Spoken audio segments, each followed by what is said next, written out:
Hey, J-Bone Nation! Shaming of Jay. He's not a dopey dumb bitch. He gets laid. The court jester, the court DJ. It's time to dive into the case. To the case.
We are back, everybody. Welcome back. Welcome back. Welcome back.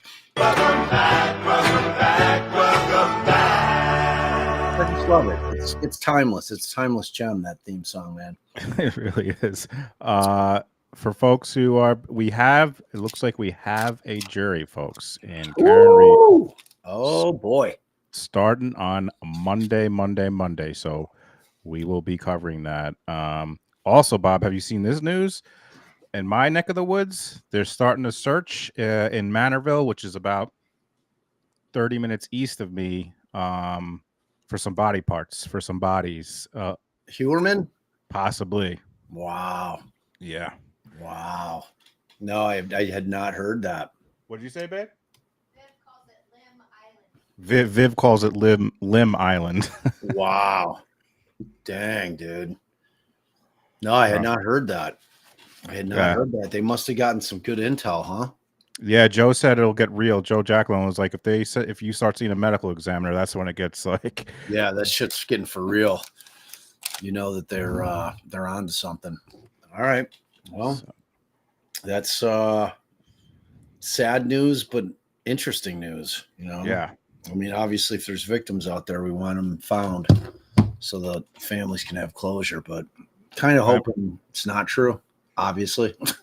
Well, I mean, once that report came out and that bail application, I think a lot of people were like, well, there's probably some more. I mean, he was still doing it. They had to get him earlier because he still was buying the burners. He was still active. Dude, so totally. Guy, like, super creep. The ogre. Thank you so much, Catherine. $2 for another field trip. Yeah. Don't worry, Cat Grove. I will be bullying the shit out of him to get him back out on these streets again.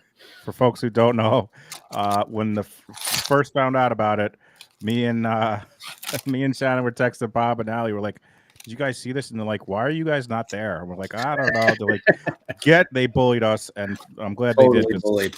Totally bullied them. And we went down there, I think, twice, and just the second time just happened to be the final press conference.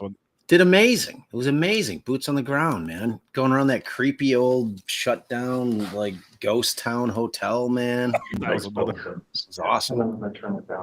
We got a hot mic. Oh, hot mic. That's like me. I always forget to turn the mic off when we go live. I'm singing the theme, doing all kinds of shit. Behind the scenes. Babe has a good point. We had ordered DoorDash, like Penny. We had ordered, there was a good Penny a la Vodka, and they're like, Bob and Allie, like, what do you get? Just go, it'll be there. And we came back and it was there. We heated it up. Dinner. It was perfect. The perfect storm. Ooh, the storm. The storm. I'm the storm.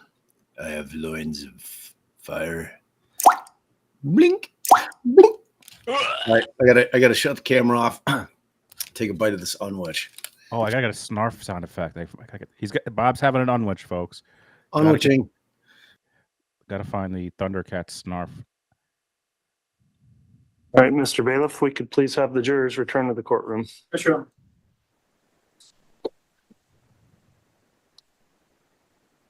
Thanks everyone for coming back after lunch. Hit that like on the way in.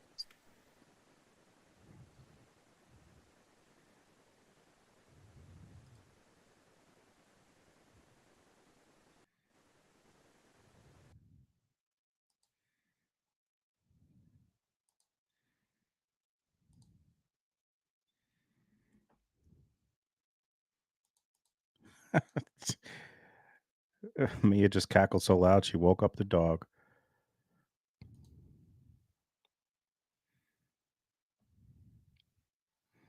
Another day where Babe simply posts an outfit of Karen Reed, and some people on the internet lose their freaking minds. Oh, I gotta get the bring the jury sound effect. That's crazy. Hey, Susan Skinner, are you like how do you know about La Bamba? Burritos as big as your head? Are you Illinois, University of Illinois, Eastern Illinois, one of those two spots? You will bring the jury. Surely on my sound effect site, there's a Thundercat snarf one. If not, I'm gonna be mad.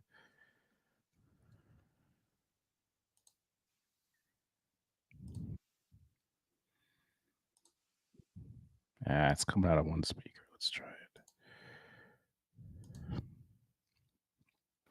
I did not know that, Susan. It's good to know. I love La Bamba. Do they still call them burritos as big as your head?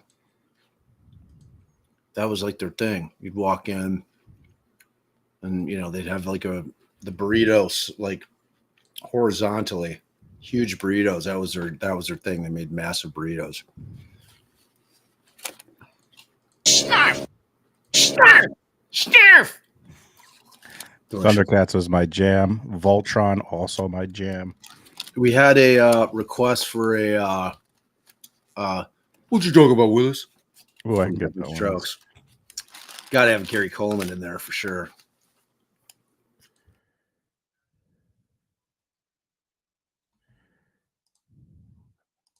Witness before the lunch break, so I believe the state will be calling another witness at this time. Who's going to be calling that witness? I will, Your Honor. The state will call Detective Bruce Mattingly. All right, you can call your witness. Thank you, Ms. Blake. Related to Don Mattingly, we'll find out.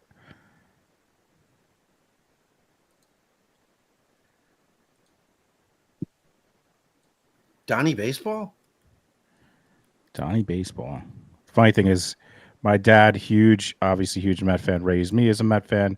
Growing up, people would ask, will be the truth, the whole truth. he looks like Don Mattingly, and people like, he was a huge Met fan, but he looks like Don Mattingly. He had the sweet stash. So yeah. They would always say he looked like him. And the best about Don Mattingly, or one of the best things, is The Simpsons, where Mr. Burns is like, "Cut your sideburns, hippie," and he doesn't have sideburns. Oh, Nothing but the truth, so help you God. I have to admit, I was a Donnie Baseball fan. He was a great player. He was, man. And for folks who requested it, Love it. Thanks. All right, now that the witness has been sworn, let me just inquire before we start with direct. Detective Mattingly, since this trial has been broadcast, have you reviewed either in person or on the broadcast any of the trial testimony that's taken place since the case started? No. Okay, have you discussed with anyone else the substance of their testimony? No.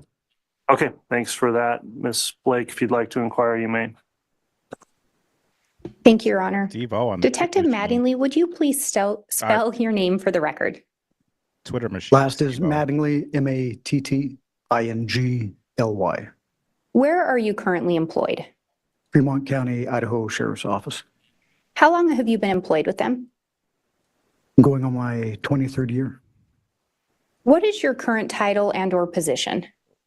Current title is Detective Sergeant for over detectives. How long have you held that position? I've been a detective for the last 7 years.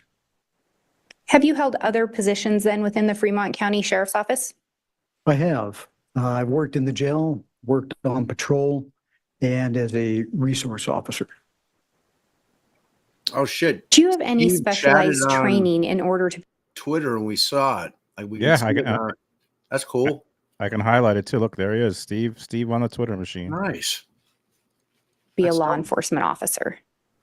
I do. I graduated from the Post Academy and I earned my basic, intermediate, advanced, and master certificates. Were you working in Fremont County on October 19th of 2019? I was. Were you on shift that day? No, I was not. Did you end up receiving a call from someone about an unattended death? I did. Who called you? That was Deputy Allie Greenhall. Do you know why she ended up reaching out to you? She reached out to me because she could not get a hold of the on-call detective at the moment. And when we talk about an unattended death, can you explain to the jury what that is for purposes of law enforcement? Yeah. A unattended death is any death, whether it's natural, self-inflicted, or otherwise accidental, that has gone on other than one that's not being attended to by a physician. So if a physician is not present when someone passes away, you may respond out to an unattended death. That is correct. At the time in Fremont County, as a detective, did you respond out every time there was an unattended death? No. When would you respond out as a detective? Depending on age, circumstances, possible signs of reasons for death, A catastrophe. We got another Twitter follower watching. Awesome. any obvious wounds or anything that might throw a flag up to whoever was on shift or taking the call. And when you talk about whoever was on shift or taking the call, what position would that individual hold within the sheriff's office? That would be a patrolman. And was Deputy Greenalch a patrol officer at the time? Yes, she was. When she reached out to you, did you end up speaking with her on October 19th? I did. Did you learn who the decedent was? Yes. And who was that? Tamara or Tammy Daybell. Had you ever heard that name before? If I had, I couldn't recall at that time. Had you ever heard the name Chad Daybell at that point in time? No, I had not. When you received the call, did you end up asking questions of the deputy? I did. Do you recall what some of the inquiries you made were? Wanted to know what she was seeing, and she described the scene to me and the state of Tammy and what it looked like, along with who found her and who else was on scene. At that time, did Deputy Greenalch report anything suspicious to you? Nothing was reported, no. Did you provide any direction to Deputy Greenalch as far as what she should do? I did. I requested of her to take a lot of photos, and my exact wording was to have her take a shit ton of photos. Did you request she do anything else that you recall? Shit ton. Nice.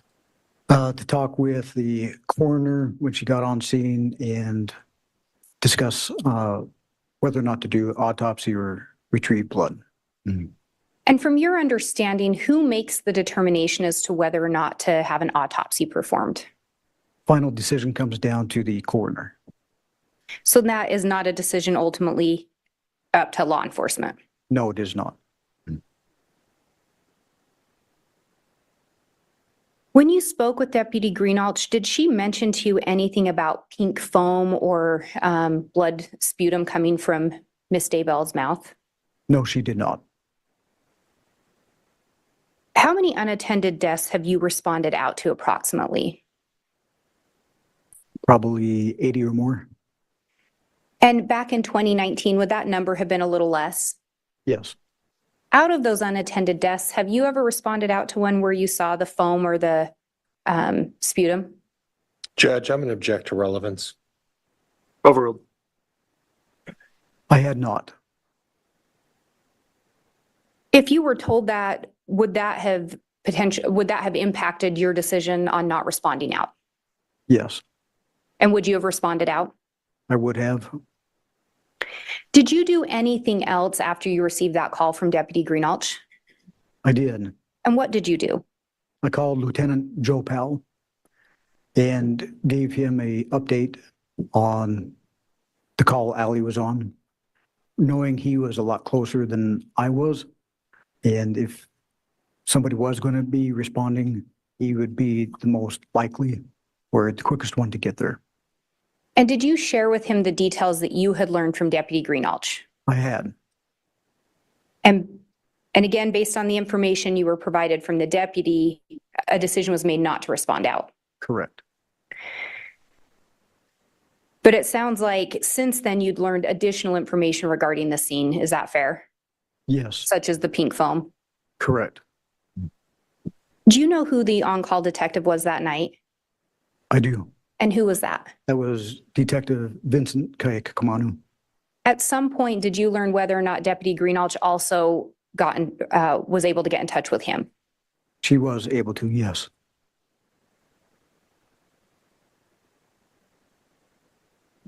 So initially, is it fair to say that on October 19th of 2019, outside of the initial response from the deputy, there was not an investigation launched into Tammy's death?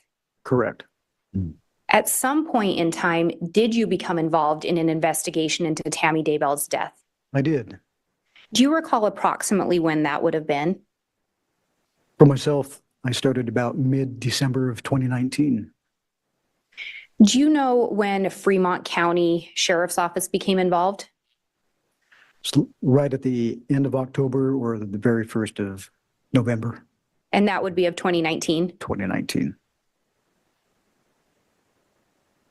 At the time you became involved in the investigation into Tammy's death, were you aware of any other related investigations that were ongoing? I was. What were those investigations? So there were quite a few agencies involved for some different reasons. Rexburg Police Department and the FBI were looking for J.J. Vallow and Tylee Ryan. In Gilbert, Arizona, they were investigating the attempted shooting of Brandon Boudreaux. And in Chandler, they were doing an investigation into the shooting of Charles Vallow. And we talked about on October 19th, you had never heard of Tammy or Chad Daybell that you could recall. Is that correct? That is correct. Had you ever heard the name back on October 19th? Had you heard of J.J. Vallow? No, Had you heard of Tylee Ryan? no, Had you heard of Lori Vallow? no, Alex Cox? none, Had you heard of Charles Vallow? no. So you learned of these individuals later when you became involved in the investigation. Is that fair? That would be correct. And would it be fair to say that it was a joint investigation? It was, yes. Was your focus in regards to the investigation on the death of Tammy Daybell? It was. Were there specific areas of the investigation that you personally focused on? Correct. Yes, there were. And specifically, did you look into Tammy's health? I did. What were some of the things you looked at in relation to Tammy's health? So one of the things we looked at in the beginning was medical records that we were able to acquire through Seasons Medical and Teton Medical and Walmart Pharmacy. And in talking about those medical records, you listed 3 different places. Do you know why the records were obtained from Teton and Seasons? Those were the places that we could find that she had been to when we did our background on the prescription monitoring program through Idaho. It showed she had some prescriptions from those medical facilities. So we were able to get the records from those. And are you personally the one that received those records? No, I was not. At some point, did you review those medical records? I did. And we talked about how you located those. And actually, I'm going to withdraw that and back up. When you reviewed those medical records, was there any indication to you in your review of health issues related to Tammy Daybell?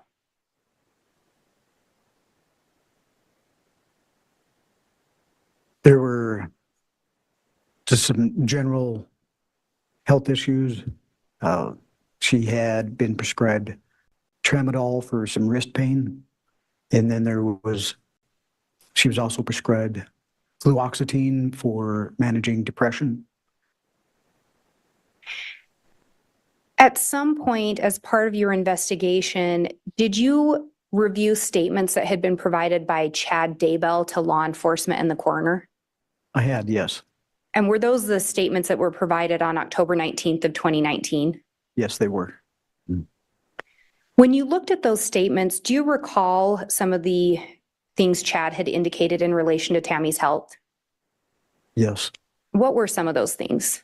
Some of them were reported as being dizzy, I believe fainting, slowing down during classes.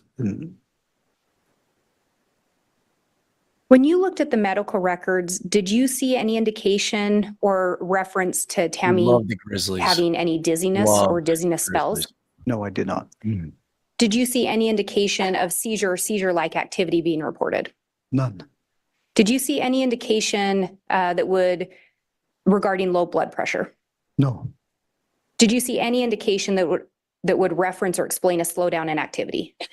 I did not. When you looked at those statements from Chad, did you actually review the reports from the deputy on scene? I did. And did you learn who else was on scene or there when the initial deputy arrived? Yes. And who else was in the residence? Garth Daybell. In those reports, did you ever see Garth, any indication from Garth that he had concerns about his mother's health? No. Did you ever see any indication from Chad regarding Tammy having a prior history of anemia? No. Did you ever see any indication that Chad had reported he was concerned because of a history of heart conditions in Tammy's family? None.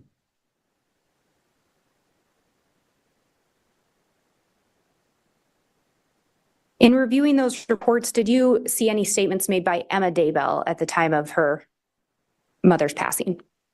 Yes. I believe her statement was that she said her mom had been slowing down in one of the fitness classes. Did you ever get to talk to Emma Daybell? No, I did not. Did you make attempts? Yes, And she was unwilling to speak with you? that is correct.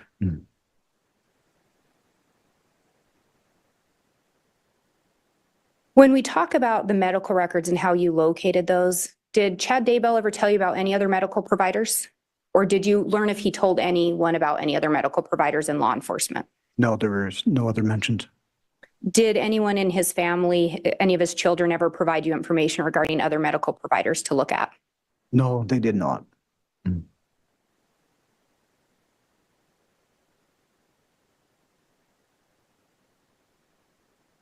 Through your investigation, did you learn whether or not Tammy Daybell had some life insurance policies? Yeah, I did. What did you learn in regards to that? I learned that she had 2 life insurance policies. One was through Primerica, and the other one was through LifeMap. And in relation to those insurance policies, through the investigation, are you aware if some documents were obtained from specifically looking at LifeMap? Yes, Did you review those responsive documents from LifeMap? I did. Do you recall reviewing a form titled Beneficiary Statement? Yes, And Your Honor, by stipulation, I believe LifeMap has already been admitted, but I have what's been marked as States Exhibit 152, which is the beneficiary form just referenced, or the beneficiary statement. And are you referring to both the beneficiary statement and the admitted exhibit? This is just the beneficiary statement that's been marked as 152. Okay, and that would be a new. Kimmy's blessed $20 super chat. Oh, During- thank you so much. Thank So you, Kimmy. generous, Kimmy. During the jail call, when Chad tells Lori they're searching, Bob, go ahead. No, I was just thanking her. No, I was saying, they're searching. They're searching. They're searching. It's okay, babe. It's okay. Just pray, babe. But they're searching. I'm curious as to how you pray for something like that. What words do they actually use? Jay and Bob, thanks for all the hard work. Keep it up. Thank you so much, Kimmy's Bless. We really appreciate it. Unadmitted exhibit at this time. Correct. Dear Lord, It's just part of a stipulated to know exhibit, they're but only searching, one part but, of it. So it's been marked separately. please, All right. I'm not And are you moving to admit that at this time? I would be moving for admission. This is Chad. Any objection to exhibit 152 being admitted? No, Your Honor. Okay, exhibit 152 is Oh, now a $20 super chat from 544 Camp Street. Can you handicap camp? handicap the likelihood of a conviction? I've been dropping in off and on, so I'm curious about your general impressions. Despite despite the relative weakness of the state's case thus far, I'm at like 90% conviction here Yeah. on all counts. Oh, look at another 20 Australian dollars from Karen Altschwager.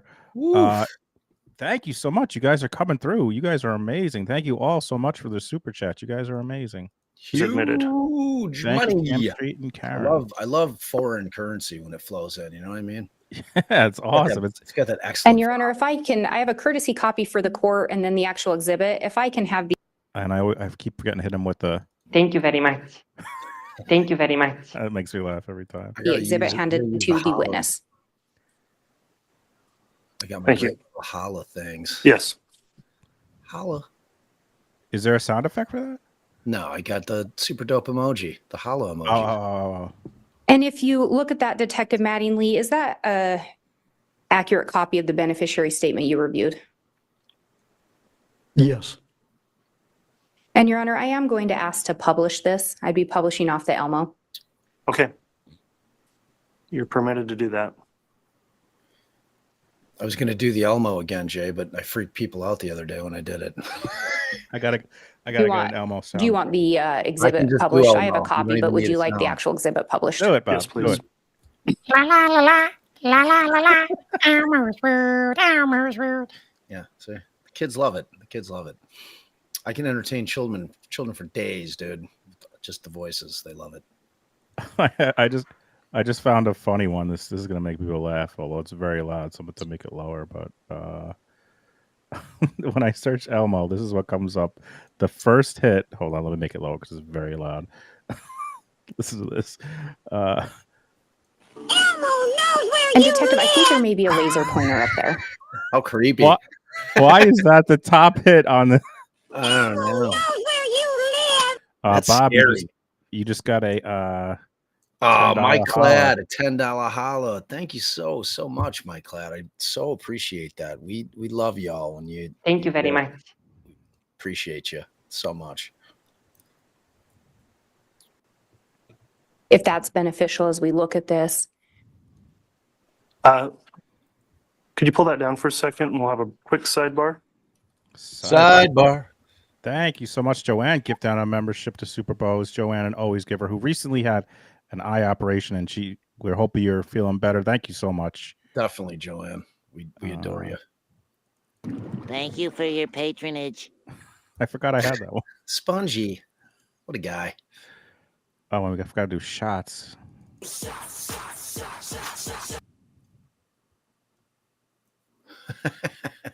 Yeah, for real. Elmo knows where you live.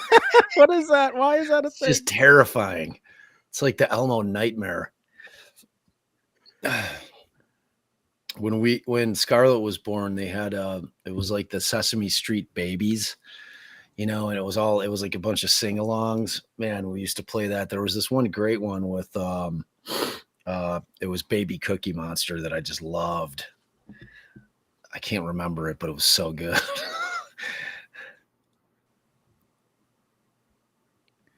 Did your kids watch Yo Gabba Gabba? My kids are a big fan of Yo Gabba Oh, yeah. Gabba. Redacted the DJ personal Land. identifier information off of that before publishing. So you can continue, Ms. Blake. Thank you. Thank you, Your Honor. Stalker Elmo, definitely. Baby reindeer Elmo. Hey, wild child. Welcome. And Detective, you indicated you recognize this form. Yes. And actually, I'm going to move it up.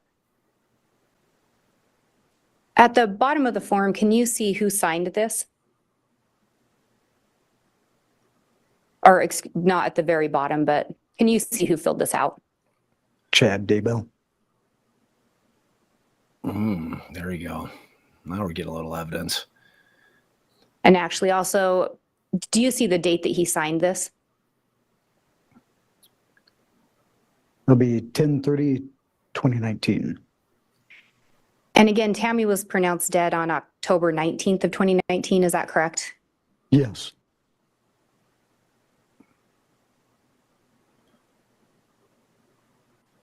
Yeah, Cookie Monster was my ride or die. And then if we go back to the top. Judge, Yes. Judge. I don't know what's going on, but I'm seeing motion in the jury pool. Uh-oh, motion in the jury pool. What does Elmo have to say about that? Oh, Is your monitor not working? Oh, we got a monitor not working. Thanks for.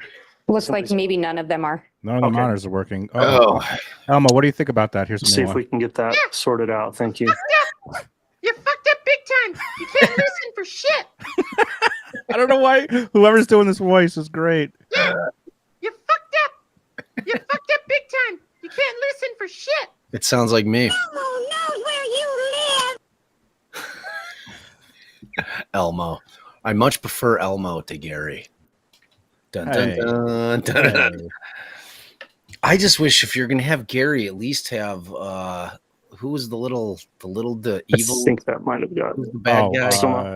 Squidward? No, not Squidward. Well, not We're going to have a um, tech issue with that. I don't think we can resolve that quickly. the guy trying For to now, Plankton. I'm going to suggest we keep moving where the Always trying jurors to can steal still the see that burger up there. And I'll note also you will be provided this exhibit for your deliberations if you need to reference it back.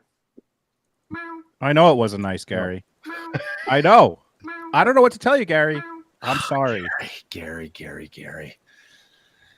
I have Shannon on task to Detective Mattingly, when we look at this form, Shannon's with me on the we've whole already Gary indicated it was situation. filled out by Chad Yeah. Daybell, correct? Correct. And on there, there's a designation about when the health of the deceased first became impaired. Do you see that under the medical information? I do. That'll be on the left. What was the date that Chad Daybell wrote in there? October 18th, 2019. So the day before Tammy died is when he indicated her health became impaired? Yes. And I guess let me back up there. The day before Tammy was declared deceased, he'd indicated her health had started to have changes? Yes. Nailed it, Susan. Nailed it. Can you also see the last date that she attended work? I'll be on the right side. The date indicated that she last worked was on October 18th, 2019. And then under there, there's a section attending physicians. Can you read into the record what Chad wrote under physician name? The judges. Under the physician name, he wrote none. She was the died in her judge. sleep. So on this Sarah particular Sunshine form, used to Chad Daybell dress didn't up as indicate that Elmo. she was seeing any medical provider. 80 bucks What an happened? hour. Susan Sunshine or Sarah Sunshine used to dress up as Elmo. And then a clown with real pigeons would do magic tricks at kid parties. She got 80 bucks an hour. Sounds like an Wow. amazing gig. Meg says on the Muppet Show. Oh, the Muppet Show was the best. Jay and Bob are like the hecklers. Yeah, the judges. Yeah, Statler and Waldorf, and here we Yeah. go. That was wonderful. Bravo. I loved that. Oh, it was great. Well, it was pretty good. Well, it wasn't bad. Well, there were parts of it that weren't very good, though. It could have been a lot better. I do really like it. These guys are the best. Correct. Babe's favorite. I love those guys.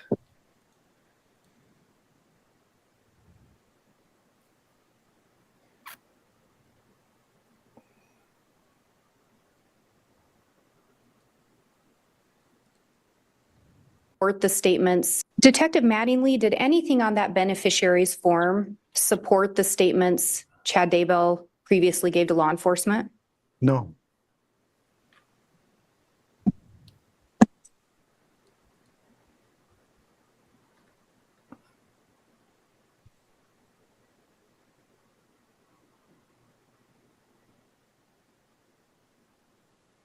What else, if anything, did you do in relation to looking into Tammy's health? I also got a search warrant from Fitbit. And why did you end up requesting a search warrant from Fitbit? As we were reviewing the crime scene photos, on a nightstand by Tammy's side of the bed was a Fitbit. And knowing the information that could possibly be on Fitbit, we requested a search warrant. Did you receive responsive documents from Fitbit?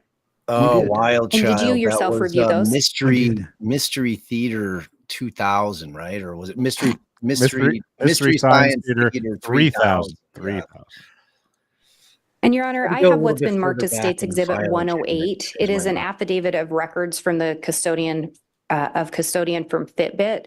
I believe this is also a stipulated to exhibit pursuant to that, but I do have that affidavit for the court and would move for its admission. All right, Exhibit 108's been offered. Is there any objection? Judge, it was a stipulated agreement to the parties that this information would be allowed. All right, then without objection, Exhibit 108 is admitted. Did you guys like Oswald? Did you watch Oswald with the kids when they were little? Oh yeah, you know who his voice is, right? Yeah, of course. Fred Savage, man. Evan Arnold, baby. Yeah, man. His dog was Weenie Dog. Like we could definitely, like, I found that to be like the most relaxing of all the children's cartoons. And Detective Mattingly, in looking at that, have you seen that document before? Yes, I have. And you know what the worst show was, Bob? Fucking Caillou, that Satanist, the worst. Get rid of Caillou, that piece of garbage. I hated him. When I would not let the kids watch that trash. Such a turd.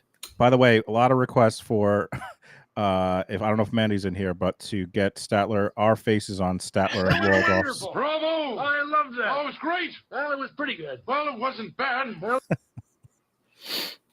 Oops. Reviewed the responsive documents that that's referencing. Yes. Based on your review of those documents, was there quite a bit of information? Yes, there was. And backing up a little bit, what is it that made you get a search warrant to Fitbit or to request documents from them? So Fitbit, in reviewing what they had to offer, we were looking for heart rate and sleep patterns and times that people are asleep, along with their activity. The reason we were looking for those is to hopefully narrow down the exact time of death or a closer period to do so. And did you actually locate a Fitbit at the Daybell residence? No, we did not. How did you come to determine that Tammy Daybell may have worn a Fitbit? So we found a picture of the Fitbit from the scene photos that Allie had taken. And then from there, we also looked into her Facebook account, which had several pictures where you could see her wearing a Fitbit. And as part of your review of that Fitbit data, did you prepare an exhibit for today? Yes. Do you believe that that exhibit would aid in your testimony? Yes, it would. Do you believe it would aid the jurors in understanding the evidence? Absolutely. Your Honor, I have what's been marked as States Exhibit 108A, and I would move for its admission. Any objection? No objection, Judge. Exhibit 108A is admitted. The Fitbit's in, Jay. And similarly, Judge, this is actually going to be a jump drive, but I do. So is it the data from the Fitbit? Is that what they're trying to get in here? I'm assuming, yeah. That's so interesting. That is really interesting. Have a print off as a courtesy. Okay. Are you going to be publishing this, Ms. Blake? Yes, Your Honor. I have not seen. I think we might have reviewers, but tech it sounds available fascinating. to come in here quickly and potentially get the jurors' monitors reconnected. Okay, they're on their way. Let's take a real quick, just stand up break, and maybe the jurors can be excused to the hallway for a minute. And I'm hoping this will just be quick, but we'll see if we can get those monitors working again. So, I mean, that is super, super interesting, Bob, because so are they going to like try to get in? Well, there's a quick break if you missed that, but like that her, like, you know, what are they going to try to get in that? Like her heart rate was good or like all the biometrics? Then does that she was very active, right? I mean, right. But let's, if they're going to try to get it, well, that's one thing. And that should show. But do you think Pryor has a guy who's going to be like, listen, this data isn't real? Like, you don't know if it's like vetted or. I think what's most interesting is, was she wearing the Fitbit at the time of death, right? Or the days before? That's what we want to see. Like, compare it. I'm curious as to when the last time she had it on was, right? I mean, that could be potentially fascinating testimony and evidence. Huh. Yeah, that's a good question. Can it show when her heart? But did they say it was on the? Was she wearing it when it happened? That's what I'm saying. I don't know. This is really got really interesting. I feel like. Yeah. Good old technology. We did have like the steps from Murdoch, so it's not like this is totally on. But that was not really like. I mean, that was important data, but very interesting. Yeah, I'm 300K steps, Jay. What like? Excuse me. What do you mean 300,000 steps? Like, that's a lot of steps, bro. That's a lot of steps. Like, I know 10,000 is like what my watch tries to tell me to do it. Like, is that like Savvy C asks with the $2 holla, thank you very much, by the way. Does pink foam equal foul play? We've been relying on Brooklyn Pasola's her incredible knowledge in terms of all things death. And I think it could go either way. I think that there's a reasonable explanation that it was natural. But I think that there's a possibility it could have been foul play as well. I don't think I didn't hear anything definitive one way or another as to whether or not that was indicative of foul play. And this did not did this all come up? Did the Fitbit come in Lori's trial? Not that I recall. Yeah, a 300K cannot be in a day because I mean 10K is like a lot. I don't know. 10K is a lot. 300K is like 10K is like a day of me at Great America. You know? Yeah, that's like I just did my walk with the dude, and we do 2 miles, and that was, let me see. I started the outdoor walk. Let me see what it was. I think that it was like about. Let me see if I can check it. Gus says Murdoch took like 745 steps while napping. He remember Creighton? Were you doing jumping jacks? What were you doing? Were you on a treadmill? Jumping jack, flash. It's a gas. Let's see. All right, so did 1.79 miles. Where's my steps, bro? What the fuck's going on here? Let's get everything aside from my steppy poos. Huh. Calling bullshit on that, Jay Bird. I'm going to tell you how to do it right now. You got the circles in the middle, right? No, I'm looking on my watch. Yeah, I'm talking about your watch. Like you got these circles up. Oh yeah, let me see. So click on that, and then you could like scroll up and down like for your different things. Yeah. Scroll down to today. Oh yeah, so today, yeah, like 3,600 steps, 1.84 miles. A bulk of that was for the dog walk. So I think we did 1.7 miles. Have to try to cram it in during lunch break, you know? Yeah.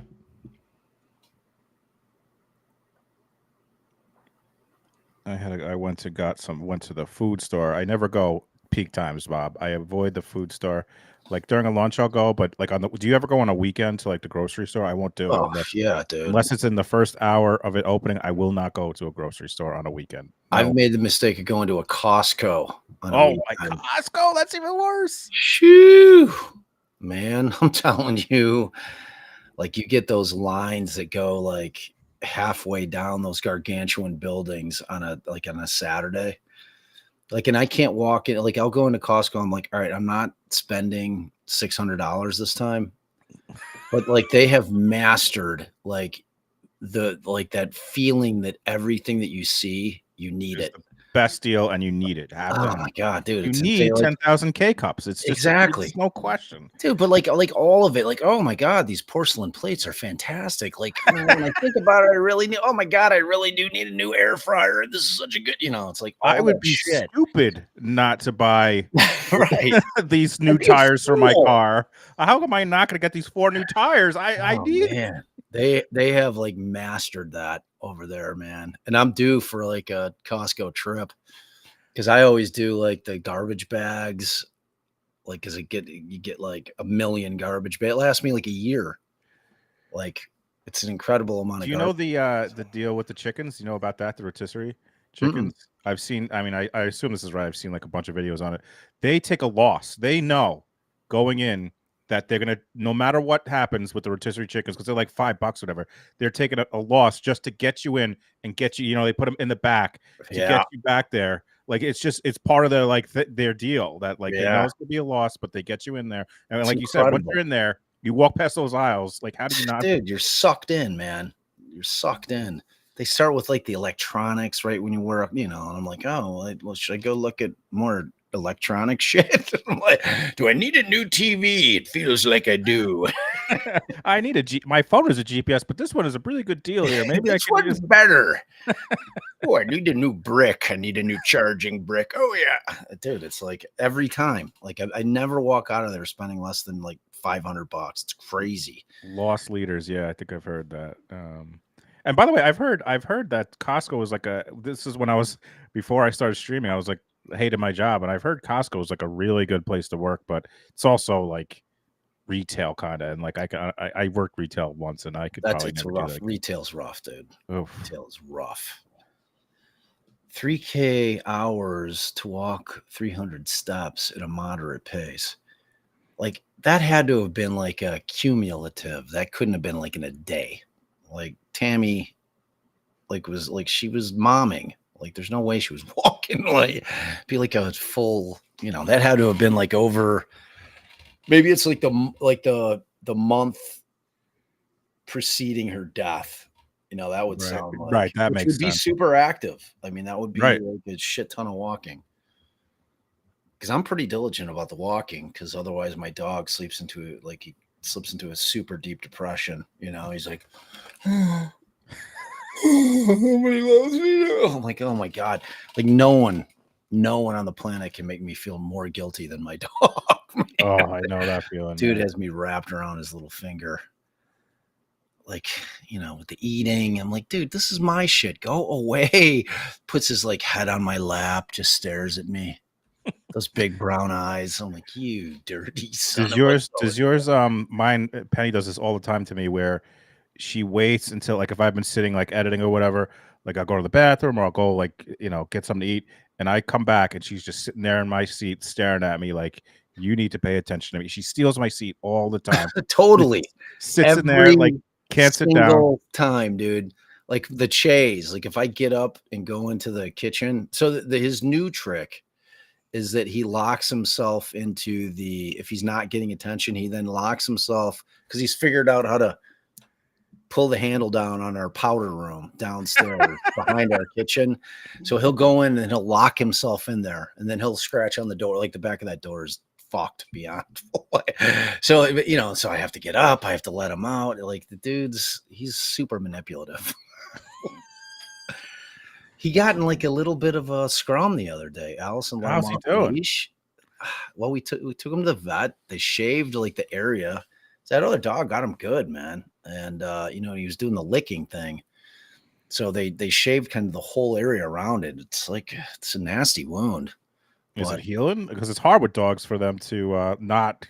Well, he's not licking nearly as much as he would if the hair was there. Like when the hair's there, like he's trying to get to it, so he licks it constantly. So he's not licking as much. Got the antibiotics. She's like, the hair might not grow back, like where the scar is. Because Allison was like, wait, that whole giant patch you just shaved? I'm like, no, that will grow back. Where the scar is might not grow back, but the hair will grow over it. he's gotten nipped a couple times, like at the dog park, man. Speaking of, such a sweet guy. I took the kids for a walk last week, and this drives me insane. We have a local park. It's where I release my mouse, my Mises. We have this local park, and it's great. It's got a a circle. You could go. It's like about 1.7, whatever it is. But all of a sudden, I hate this. Just a dog comes up by himself, and I got my 2 dogs on the leash. Right. And this lady just lets her, and I'm like, and then she comes, and she was really nice, and she was like, I'm sorry, but I'm like, and she's like, oh, he has bad hearing, so he didn't hear me. I'm like, well, why are you letting your dog off the leash if he has bad hearing in a park? Like, I just think about, like, first of all, you never know with dogs. Like, they could be never know. He's friendly, and then he comes up to your dog and they're not friendly. It drives me crazy. And then if your dog has not, you're in like a wooded area where it's not like a like a caged, like, I would be losing my mind if I just let my dog, it didn't have good hearing, and then you don't see it. How do you get it back? Like, it's exactly. Yeah, there's like, we have a pretty nice sized dog park, and it's like, it used to be a frolf course like leading into it, which I loved because I would take him, and it's an off leash place. So, and he's a runner. Like, the Nook needs to run. Like the other night when he escaped, like he escaped, and but he knows our entire subdivision. Like, he's pissed on every tree. He's marked every tree. So the dude can and he'll always make his way back home. But it was late, so I got in the car. I was super irritated, and then I should have filmed it because it was incredible. So I find him because he always goes to this cul-de-sac, like 3 cul-de-sacs over. So it's probably like half a mile away. And I get him. I've got the cheese to try to bait him towards me. He's like, Whoop! As soon as, because he knows I'm trying to get him. I'm trying to get him leashed. So he's like, does that shit. He's running around in circles. And I'm like, all right, dude. I'm like, you know what? Fuck you, man. So I got in the car, and so he starts following the car. And Allison's like, well, why don't you just try driving home? So I'm like, that's a really good idea, because he stays on the grass. So I'm on the street. So this dude, I was doing 25. This guy was I could have filmed the entire thing. He's running like a thoroughbred horse the whole way home. Holy shit. Dude, it was incredible. I can't believe I didn't film it. And he got his run in. So it was really good. Really good. Yes, folks are making fun of me. Yes, folks who don't know, I did trap about 5 Oh, you had a mouse issue, man. And I drove them an hour. No, not an hour. I'm sorry. I drove them over a mile to a park, and I let them go. Babe was not going to choose the humane option, but I felt bad because one time I caught one on a glue trap, and I felt so bad. It looked up at me with its beady little eyes. It was alive. Bob, did you hear this story? Did I tell you the story? So Babe put these glue traps. I wake up in the morning and it's alive, and I'm like, what do I do? She's like, put it in a garbage bag, and I'm like, I can't. So I look it up, and it's like, you got to put vegetable oil on the pad to loosen it. Yeah, so I'm out there. If she should have took video of this. I'm out in my side yard with this fucking mouse on a glue thing, pouring vegetable on it with a spatula, and I'm trying to push it off. Finally, it takes me 15 minutes. I get it off, and then she's like, I come inside, and she's like, I think a bird just got it. Like a hawk swoops down. I feel like that's a Simpsons episode. That's hilarious. That is hilarious. So my neighbor, you guys know about my squirrel issues, right? So yes, he started trapping them humanely. So he's got the big metal traps. So he starts he trapped last fall, he trapped 15 of them. And he does the same thing. We have a preserve, a nature preserve, about a mile from the house. So he'll trap them and he'll bring them out there. I think the dude really trapped all the squirrels in our area, man. Because the squirrel issue went away. I was like, amazing. Wow. I was like, Greg, you're my hero. All right. They were harassing you for a while, right? Yeah, they really were. Thanks everyone for being here. This was supposed to be a quick break. Now I'm wondering if they took a full-time break, but they're trying to get this Fitbit data ready to present. I'm not sure. But thank you all for being here. If you haven't hit that like button, please do it. We're just waiting. Again, Karen Reed's done, folks. We're starting on Monday, so buckle up for that. If you thought this was a little slow paced, I don't think there's going to be any slow pace at all to that, Kate. I'm just so just fat. I can't believe how it's going to be. I mean, if you look at like I said, babe, Shannon simply posted, and this is the second time she's done it, Karen Reed and her outfit. That was it. She didn't say this is the murderer Karen Reed. She didn't say this is the innocent Karen Reed. Right. She said this is Karen Reed and this is her outfit. And people lost their fucking minds. It's like this, I've never seen like. I love that she leaned into it. You know what I mean? It's she had thought not to, but she's leaning into it. Yeah, you lean into that shit. And Afi, who is awesome, by the way, you guys should follow. I was going to ask Bob about this because I'm sure you've spoken to clients about this, but I want to share this what Afi posted on Twitter while we're waiting here because I thought it was pretty cool for people getting so upset that Shannon is posting about this like it's like the end of the world. So she said, I'm not on the share screen here. All right, let me put this on here. Shannon, courtroom fashion is everything. That's why I love and respect the work that you do. When I was a public defender, we had a giant wardrobe closet where we kept clothes for our clients. Every evening during trial, I'd go and pick out something nice for my client and then sprint to the courthouse in heels in the morning so that they could get dressed and feel good about themselves. Jurors pay attention to the lawyers too. You are literally on a stage fighting for your client's life, and you've got to look groomed and tailored while you're doing it. So like there's a method to it. It's not just like it Totally. means something. It's huge. It's huge. Like, I mean, there's a reason why they don't, like when you get to trial, that they don't haul your client in shackles and the jumpsuit. It sends a message to the jury that's negative, that this guy's already a criminal and that he's in jail. So that's why they come in dressed, because in the same thing, like I've told you, like there's an old saying, and an old lawyer told me when I got into the game, he's like, never trust a lawyer with dirty shoes. Take that to the bank. Nice.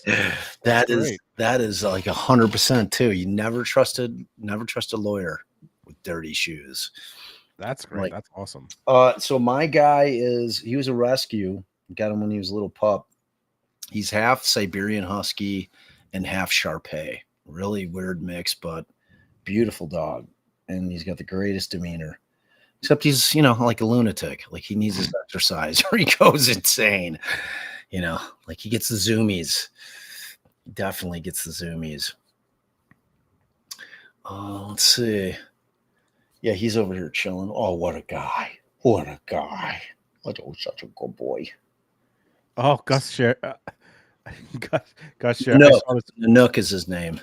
I got to share this video. Speaking of Costco, and I saw this, and I wasn't even thinking about it, Gus. Thank you for saying this. Have you guys seen this guy at Costco? I got to show you this. This is hilarious. All right, I got to go back to the share screen part. This dude at Costco, what he did, he I gotta share this tab instead. Thank you for saying this, Gus. He put the barcode on his shirt so he doesn't want his ID. No, the barcode for the chicken because he doesn't want the LED Okay, hold on his chicken. I got one. There you go. That's hilarious and kind of brilliant. I don't want to charge it on this card. I want to put it on this card. Look how many chickens he's got. I think he's a TikToker. I think he's a TikToker. Scan it. I did. Okay.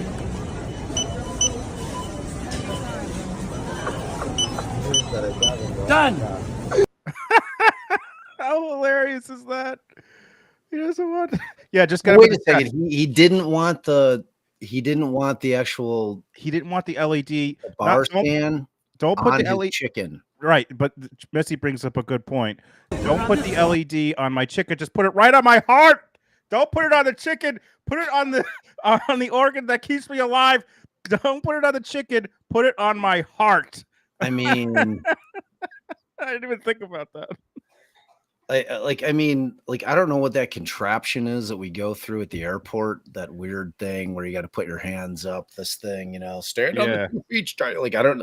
Seems like a big cancer machine to me. Like I don't know what it is. Some kind of weird full body scan shit, man. It's like when they figure out like 10 years down the road that thing causes cancer. Like who are we suing? TSA, the government, who's like got governmental immunity. Yeah, it's we're on the grid, man. It's like the facial recognition shit's here. There's no fighting it. Speaking of, you see the old TikTok is getting banned. It looks like, unless they divest. Yeah. That's. What do you think about that legally, Bob? I'm curious your thoughts on that. Like, it's a private company, but they can just. Well, their argument that it's national security shit, man. Like, and how can we, as consumers, prove otherwise? You know what I'm saying? I mean, like, they say, China's spying on us, which, I mean, we can't say that they're not, right? I mean, like that, it's all under the guise of national security. So they're giving them an option. They're like, all right, well, we'll keep TikTok, but you got to sell it to somebody that's not China. So like, look at you, but you just got. I've been saying for a long time, the one country that I don't trust is China. Like, I've always felt like they have so many people. So, just because they have so many people, a lot of people. There's a lot. Bob, Jinxie on your channel just gave Jinxie $20. Thanks for all the laughs and great dark humor. Makes watching the trial tolerable. Thank you so much for that $20 holla, and thank you for being with us. I guess we're not everybody's cup of tea. I don't know how. I think we're just hilarious.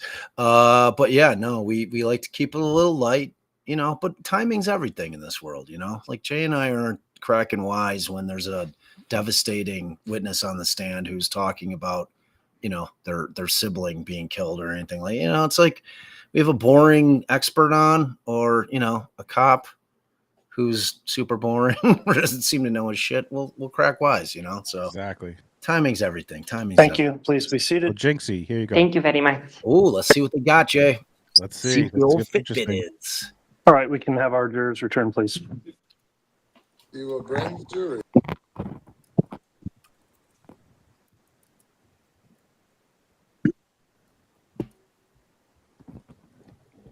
MLS Katie said, aka Kathy K. Cool. I'm so happy to found you both. We're happy you found us. We appreciate you guys being here. Big time. Big time.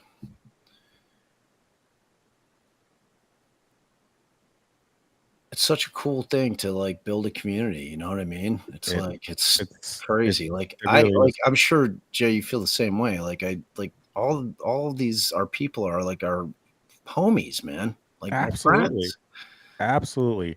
When I started streaming, I just thought I'd be watching trials. I didn't think like we'd have all these amazing people that come together to like chat and watch with us. Like, it's amazing. So amazing. So amazing. So neat. Such a cool thing. And around the world, like, I mean, literally around the world. There's no borders, man. It could be anywhere.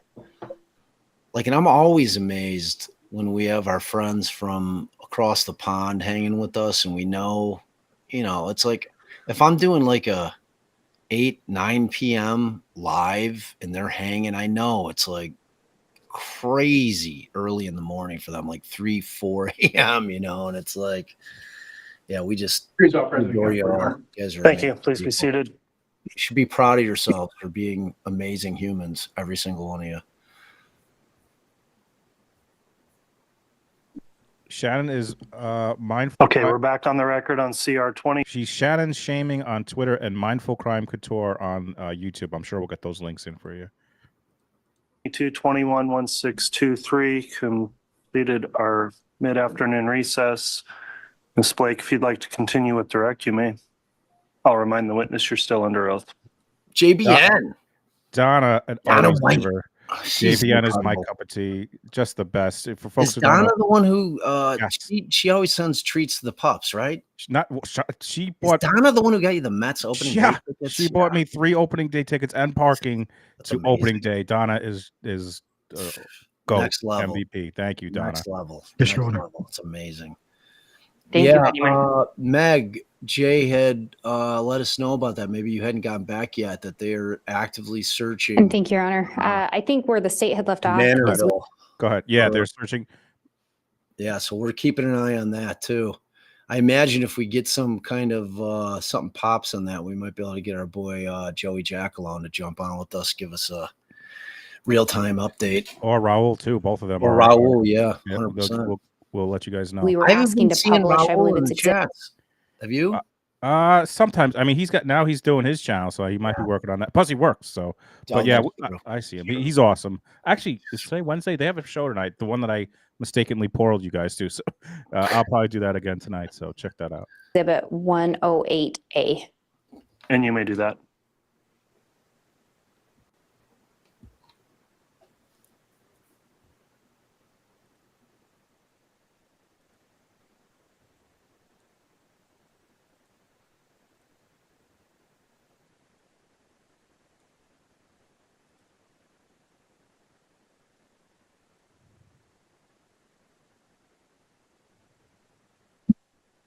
And Detective Mattingly, we were talking about the Fitbit information that you received. On this first slide here, can we talk a little bit about what we're seeing? What information did this provide you? So this provided the Fitbit account for Tammy Daybell, and we looked at trying to verify the account as Tammy's. We were able to use that or do that by using her email, tammy.daybell@gmail.com. And we also used her date of birth that was inputted along with the listed friends that was on her Fitbit site, which were three of her children, Emma, Leah, and Seth. And that information is not showing on this slide, but was additional information provided through Fitbit. Yes. And then on this, we see a user created. Do you see that date on there? On the user create, the second one from the top? Yes. Yes. What did that indicate to you? That was when the account was created. And then if we look down a little bit, there's a paired date. I think it's the second from the bottom. And that is a different date than the top one, correct? Yes, it is. What did the paired date indicate to you? To me, that indicates most recent device that was paired with Fitbit. So Tammy may have had an account before, but received a new device. She may have had a different device and got a new device, yes. So when she got the new device, that would create a different paired date. Yes. And were you able to see at the bottom there the last sync date? Yes, the last sync date is 10/20/2019 at 20:29. And again, Tammy Daybell was pronounced dead on October 19th of 2019. Yes, the day before this. So the last sync date was the day after her passing. Correct. And this Fitbit device itself was never recovered. It was not. Outside of looking to assign it, who this device belonged to, you'd also talked about you were looking to try to find information regarding the heart rate. Can you talk a little bit about that? So we're looking for the heart rate to determine a better exact time or a closer time that Tammy passed away. And were you able to get information regarding the heart rate from the Fitbit return? No, we were not. The device, as it's listed up there, is a Alta device, which I learned is their base model. It'll show the heart rate as it's going on. You can sit there and look and see the heart rate, but it does not record with Fitbit. Then I think one of the other things you indicated you wanted to look at was possibly sleep patterns or any sleep data that was recorded. Yes. What were you able to determine in relation to the sleep data? The sleep data was very sparse from day to day or month to month. Like it would, for an example, this may not be accurate, but it might show on the 17th that she slept for an hour and a half. On another day, it might show 20 minutes, but on most days, it didn't record any sleep patterns. Did that lead you to believe that she did not routinely wear it at night? That's what it led me to believe, yes.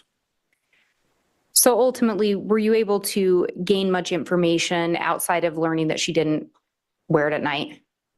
Beyond that, that was all I could figure out. And then what were some of the other things that you looked at in relation to the Fitbit data? So the other things that were provided were the step counts from day to day, month to month for the year. What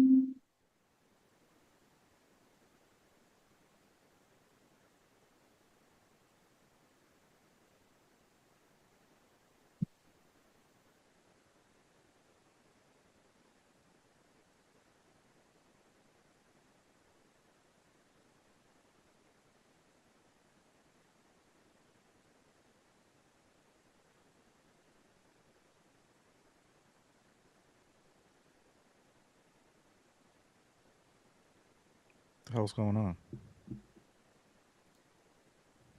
Slide. And if we look at this next slide, can you talk about what we're seeing here? Can't see shit, Jay. So these are the steps per month that was recorded by Fitbit when Tammy wore her device. And hell yeah, when we she's see it crushing starting with October and goes down to January and then a grand total steps, was this January of 2019 through October of 2019? Yes, So it's going in the opposite order. correct.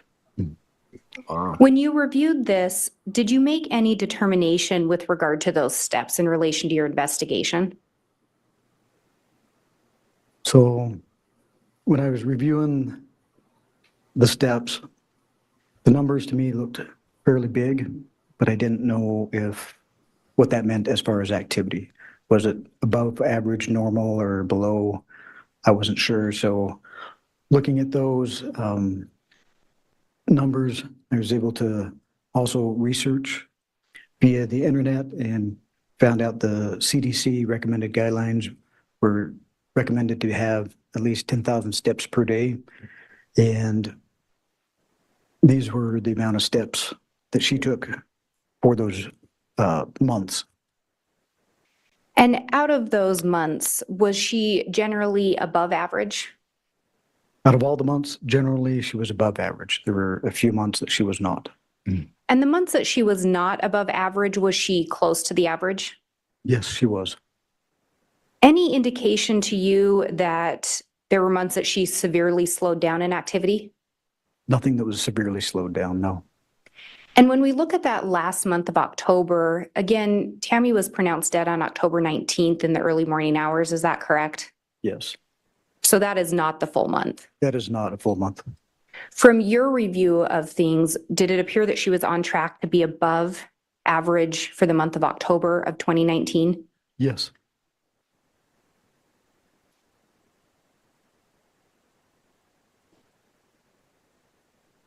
Did you look at any additional things in relation to Tammy's health?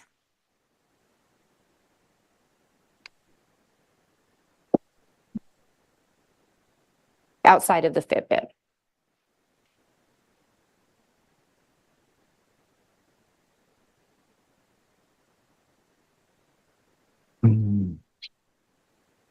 And maybe I'll back up. Did you conduct any interviews with anyone that knew Tammy? Yes, I did. Did you conduct interviews with friends and family of Tammy? Yes. And through those interviews, did you learn anything that would support the statements made by Chad Daybell on October 19th of 2019 regarding Tammy's health? No. Generally, what did you learn through your investigation regarding Tammy's health? Found that she was reported as being very active, a go-getter.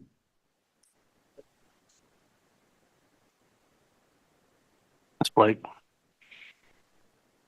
When you conducted the interviews, did you interview multiple of Tammy's friends or coworkers? I did. Did you interview some family members? Yes. Out of everyone you interviewed, was there any indication that Tammy's health was slowing down? None. Was there any indication that Tammy had seizures? None. Any indication Tammy had low blood pressure? No. Any indication Tammy had fainting spells? No. So from all the interviews you conducted, anything to support the statements made by Chad Daybell on October 19th of 2019? There is none.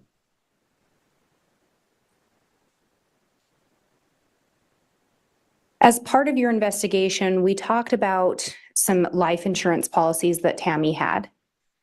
And we've gone over the life map a little bit. And I believe you already testified, but there was another life insurance policy. Yes, there was. And what was that one? Primerica. And Your Honor, I have what's been marked as State's Exhibit 122.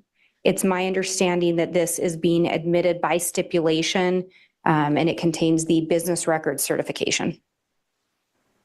All right, Exhibit 122 has been offered. Is there any objection? All right, it'll be reviewed by counsel. And I will indicate there's a copy for counsel, the court, and a courtesy copy for Your Honor. Thank you.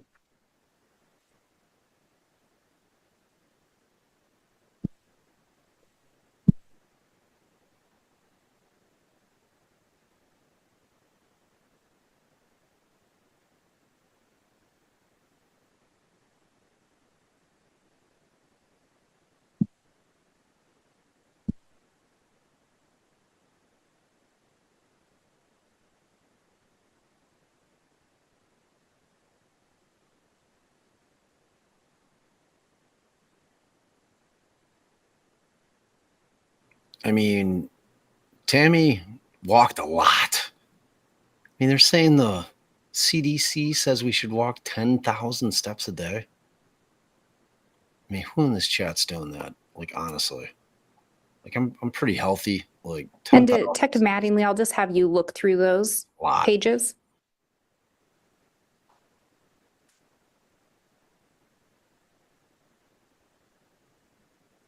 What did I miss? What's going on? Is there like a break here? What are they doing? No, they're digging through. I mean, Tammy was healthy as hell, dude. Like 10,000 steps a day. That's a lot. That's impressive. Dude, like I could make out, like I'd say 8 out of the 12 months they had, she was over 300,000 steps in a month, which equates to 10,000 a day. That's a healthy gal. That's a healthy gal.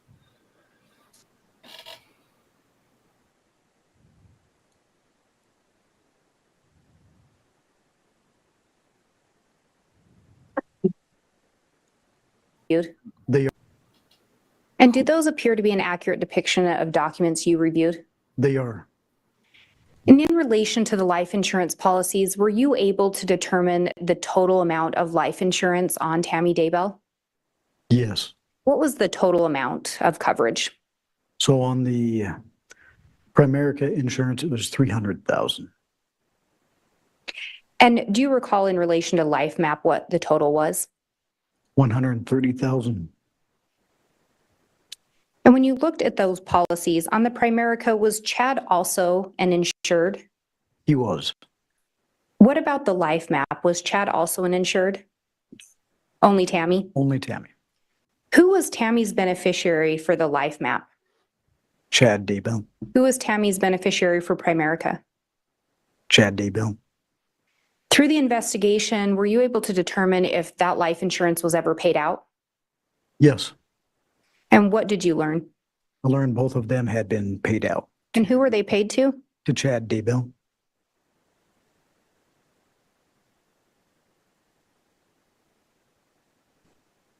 I have no further questions at this time.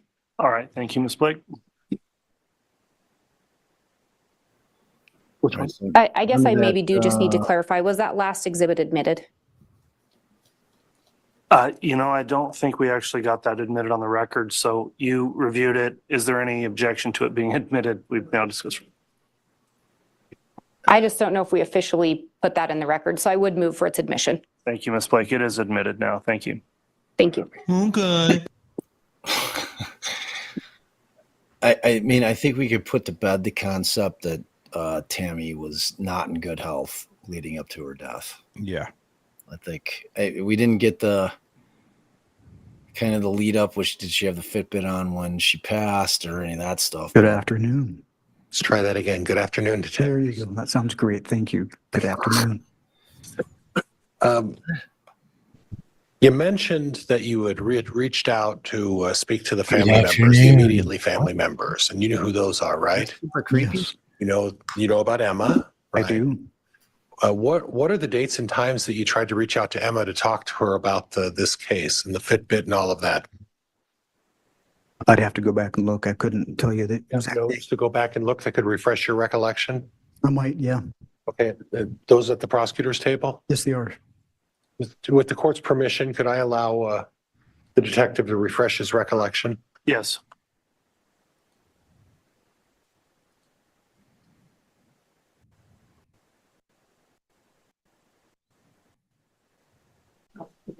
Could I have the one before that?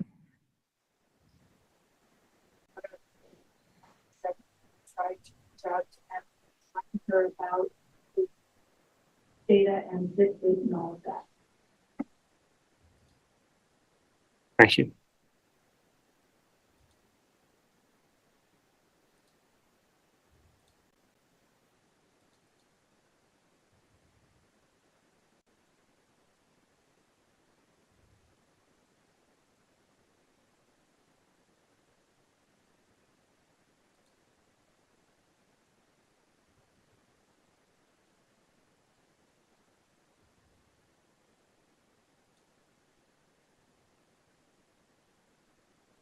I don't have those dates. I'm sorry? I don't have those dates. Oh, you don't have any dates in your notebook reflecting that you tried to speak with Emma Murray? No. Do you have any recordings or any body cams or anything that would help you in determining whether you actually ever did talk to Emma Murray? Yes, those were recorded. Those were recorded? Was recorded, yes. Attempts to talk to Emma Murray? Yes. Okay, but you don't know the times? I don't. You don't know the frequencies? The frequency with which you talked to her, how many times? I talked to her one time. Do you know what time that was? It would have been in the afternoon after school. Yeah, what month was that? No, that was so long ago I can't tell you an exact month. Okay. You approached her after school? I did. Okay. Did she try to talk to you? No. Okay. And that was recorded, you said? Yes. And how was that recorded? By body cam or an audio? Audio. Yeah. And you still have possession of that audio? Yes, we do. Okay. Let's move on to Garth. How many times did you try to talk to Garth? I was not assigned to talk to Garth. Okay, so you never spoke to Garth That about one I any of did these. not. You didn't talk to him about this Fitbit or anything else, right? No. Okay. And you're the one who was the responsibility to do the research and the investigation on this Fitbit, right? Yes. Okay. Okay. And as far as the insurance is concerned, on their mother and Chad, that area was within your exclusive purview as well. Is that correct? We shared that. With who? That would be with some of the FBI to review the numbers. Okay, but essentially you were the contact guy and the initial guy to look into it. Is that right? Yes. Okay. So you didn't talk to Garth. What about Joe Murray? No, that he refused as well. Okay, he refused? When did you try to talk to him? I did not. Okay. We split those assignments up. Okay. Okay, so Emma Murray is Chad's daughter, right? Correct. And Joe Murray is married to Emma, right? Yes. Okay, and you know Joe Murray because you went and the family you're talking about, you talked to Ed and Charlene Murray, right? I don't know if I've ever met Joe, but I have. I didn't ask you that. I asked you whether you talked to Ed and Charlene Murray. That one, yes, I have talked to them. And you interviewed them, right? I did. So when you're talking to the prosecutor about contacting the family to discuss this, really what you're talking about is the Emma's in-laws, right? In addition to, yes. In addition to who else in the family? Talked with Sam, or Tammy's sister, Sam. Okay. And her husband, Jason. Okay. They didn't live in proximity to Chad, right? They didn't live within close proximity. Close proximity? No, they did not. Okay. And you're aware that Emma lived kitty corner from Chad's house, right? At the time, yes. You're also aware that Emma and Tammy had a very, very close relationship, right? I've heard that, yes. Right. And Joe lives kitty corner with his wife, Emma, directly kitty corner from Chad's house as well. Right? Correct. Okay. And you're also aware the other person you didn't talk to was Garth. And Garth actually lived with Chad and Tammy for a significant amount of time. You remember that? I do. You didn't talk to Garth though, right? No. Okay. And then Chad's other child, Seth. Did you ever talk to Seth? No, I did not. Okay. Did you ever talk to Chad's daughter, Leah? No. Did you ever talk to Chad's youngest son, Mark? No. Okay. But the last three, Garth, Seth, Leah, and Mark, you didn't even reach out to try to talk to them, did you? I did not. That was for Okay. somebody else to do. Okay. But nobody else reached out to talk to him either. Are you aware of that? No, I believe they did. Okay. Well, I guess we'll see then, right? So the interesting thing I noted was that on the map, I think of the MapQuest insurance, it talked about the last known health issue, right? Remember that when the prosecutor brought that up with you? I do. Right. And he put down October 18th, right? Yes. Right. And you were aware by reviewing Officer Greenall's report that that was the night that Chad talked about Tammy throwing up and having cough fits, right? Yes. So that would have been the last known health issue that she would have had the night before she passed away, right? Objection, Your Honor. This misstates the evidence. Sustain. You're aware that Chad had to take care of Tammy in the middle of the night because she was having fits and throwing up the night before she passed away, right? Officer. Pardon me. That's what I ever heard, yes. Okay. All right. Now, okay. You reviewed the medical reports, correct, of Tammy Daybell? I did. And those were pretty sparse reports, right? Teton was only a couple of pages, right? Yes. Right. And on Teton, the first page, and the jury will have a chance to look at that, it talked about Tammy's anemia, right? As a past history, yes. Right. And it didn't show anything in the future that Tammy's anemia was ever cured or resolved. You never found any information about that, did you? None was disclosed as being resolved. It was just listed as past, meaning to me, it's done, it's over. Well, you don't know if it's done or over. Are you a doctor? I am not. All right. Do you know whether anemia could actually be cured or not? Through an online search, it says yes, it can be. Okay. But it takes a certain amount of medication, it takes a certain amount of treatment, takes a certain amount of prescription drugs, and a series of treatment to at least stabilize it. That's what you read, stabilize it, right? No, I didn't read that about stabilizing. Well, the question is, where's that medical history that she treated it and cured it? I don't have that. Well, you don't have it because it doesn't exist, right? Correct? I don't know if it exists or not. We just don't have that. Okay. But what you do have is that Tammy had a habit of not wanting to go to the doctors to get treatment for anything, right? Objection, Your Honor. States facts not in evidence. Sustain. Are you aware that Tammy did not like to go to doctors and didn't like to get treatment for various medical maladies? Objection, Your Honor. Calls for speculation. Overruled. You can answer that, sir. Would you repeat the question, please? Tammy didn't like to go to the doctor, right? Correct. Okay. And at the time that she was discovered to be dead, are you aware of all the herbal and medicinal medicines that were in her cabinet at that time? Yes. Yeah. She was doing a lot of self-treatment with oils and herbs. Do you recall that? I do. It's called homeopathic. Okay. Prior. She was also taking Prozac as a result of that, right? A result of some depression, excuse me. Objection, Your Honor. Misstates the evidence.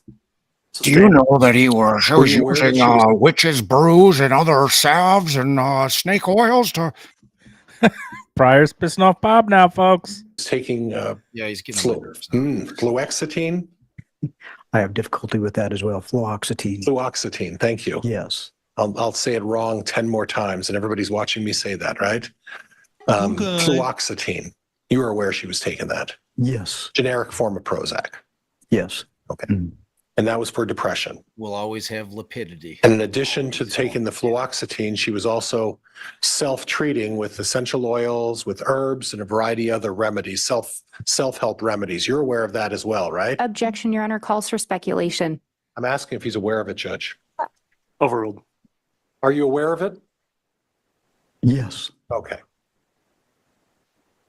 And you're also aware that at the time that Chad was interviewed, he was sobbing, he was crying, and he was emotional, right? I heard that. Yeah. And at the time that he was still able to say, listen, she had fainting spells, she had dizziness, she had all of those conditions that she described in Officer Greenall's report, correct? Yes. Now, your wife dies, and you discover her because she falls out of the bed. You call 911, and then police officers start interviewing him. Objection, Your Honor. That's a narrative the state would move to strike. Sustained. So Chad's sobbing and crying, and you're expecting him to recite exactly what her medical history is at the time that he's emotionally distraught about his wife's death, right? Objection, Your Honor. Argumentative, and it's a narrative. Sustained. The fact that that Chad Daybell was sobbing, would that be a position in your experience where someone would be able to effectively provide information about their medical history and all of the things that may have been going on with their wife? In my experience, yes. They're faking. So when someone's emotionally distraught, they're able to recite everything in your experience, right? Objection, Your Honor. Asked and answered. Sustained.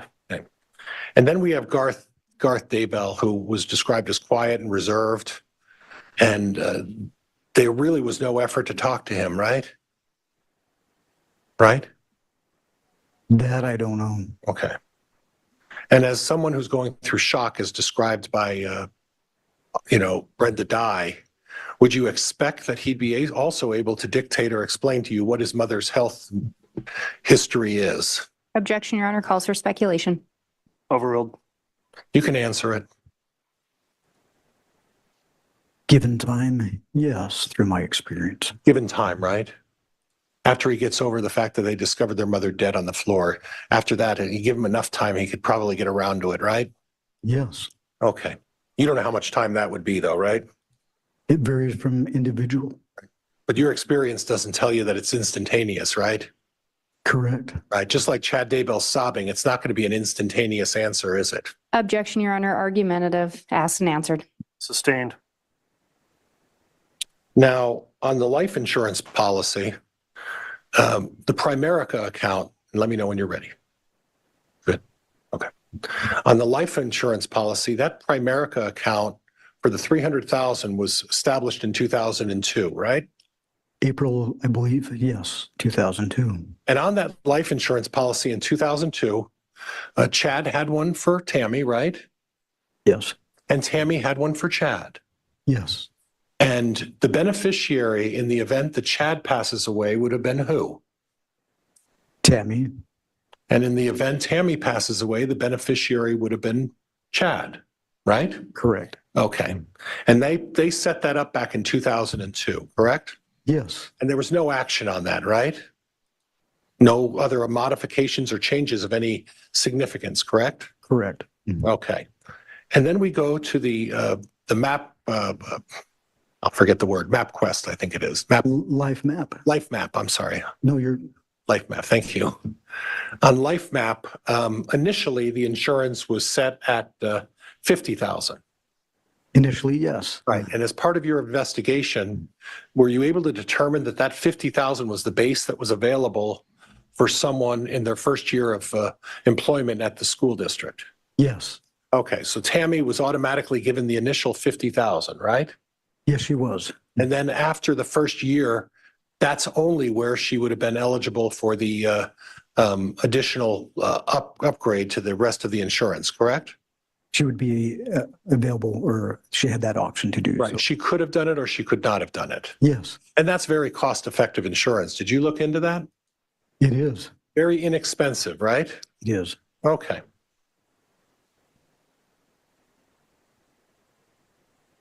Now, you talked about not being able to locate the Fitbit.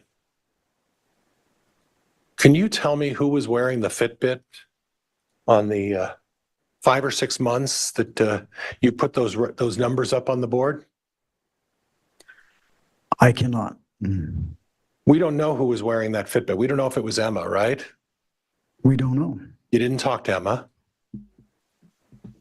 You don't know who was wearing it. I do not know. You don't know how it was used or how it was. What you're doing is you're explaining to this jury that what you have are basically numbers, right? I do have numbers. And what you don't have is you don't have who was using it, how they were using it, or when they were using it, correct? We know when they were using it. Okay. Now, I know that you talked to Ed and Charlene, right? Yes. So you have some insight a little bit about Tammy and her use of that Fitbit, right? I do. Right.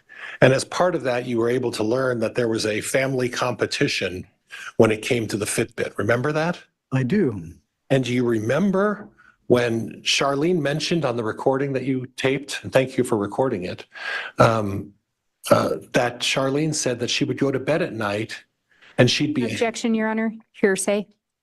Sustained. Were you able to gather some information as to the competition between Tammy and the rest of the family regarding the Fitbit? Objection, Your Honor. Calls for hearsay. Overruled. Okay, you can answer. Yes. And at this point, you were also able to determine, as a result of this competition, that certain activities took place. Certain people would go to bed at night being ahead on their Fitbit device. You learned some information about that? Yes. Okay. And through your investigation, you learned that that person was Charlene Murray, right? Correct. Okay. And you also learned as a result that the next morning, surprisingly, Charlene would find that she was now behind on the Fitbit race, right? Yes.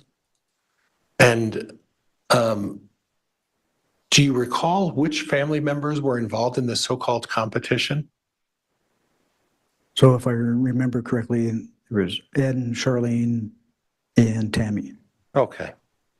And in interviewing the Murrays, Ed and Charlene, this was a little bit of a, Tammy was a competitive person.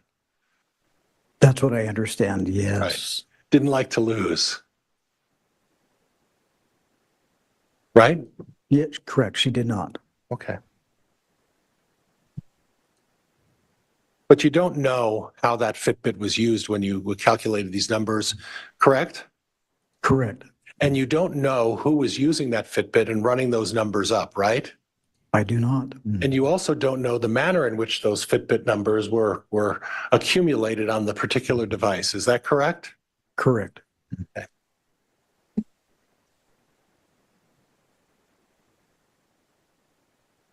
Judge, I think that's all I have. Thank you. All right, that concludes cross-examination. Ms. Blake, if you'd like any redirect, you may. Thank you, Your Honor.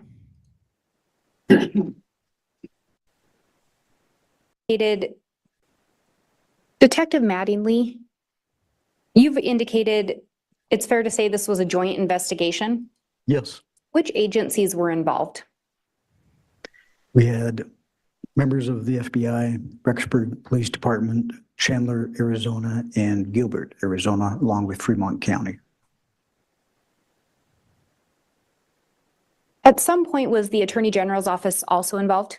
Yes, they were. And when it came to, you were asked a lot about interviews with Chad's children just now. Yes. And I think you'd started to say that different duties were split between different agencies and investigators. Is that fair? That is fair. Did you review and discuss the case with other officers? Yes. Based on your investigation and your understanding, did any of Chad's kids come forward with information? Overruled. Did any of Chad's children voluntarily come forward with information? Not one.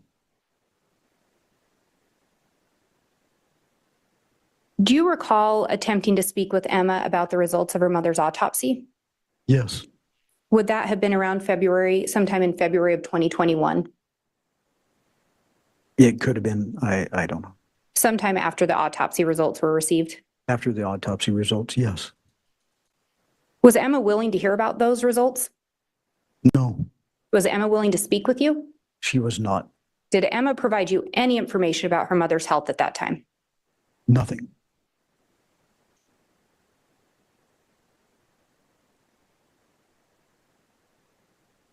You were asked about knowing that Tammy didn't like to go to the doctor. Do you know where that information originated? I believe that came from Chad and his children. You didn't personally know Tammy. Is I that did correct? So the only information you had to go on is what was provided by Chad and or his kids. Yes, And you were asked similarly if Tammy would self-treat with homeopathic medications or other things. Do you know where that information originated? that'd be through Tammy's family, Chad and her children. So you don't personally know whether or not she used those homeopathic medicines I or don't. treatments, I don't. just what's reported by Chad and his children. Yes. Then talked a lot about the Fitbit. On that first slide, we saw that it was registered to Tammy's Gmail. Is that correct? It was. And I think you'd also mentioned seeing Tammy wearing that in Facebook photos. Do you recall that? I do. Any reason to believe Tammy wasn't using the Fitbit? I don't. And Your Honor, I'm going to ask if I can be handed State's Exhibit 152.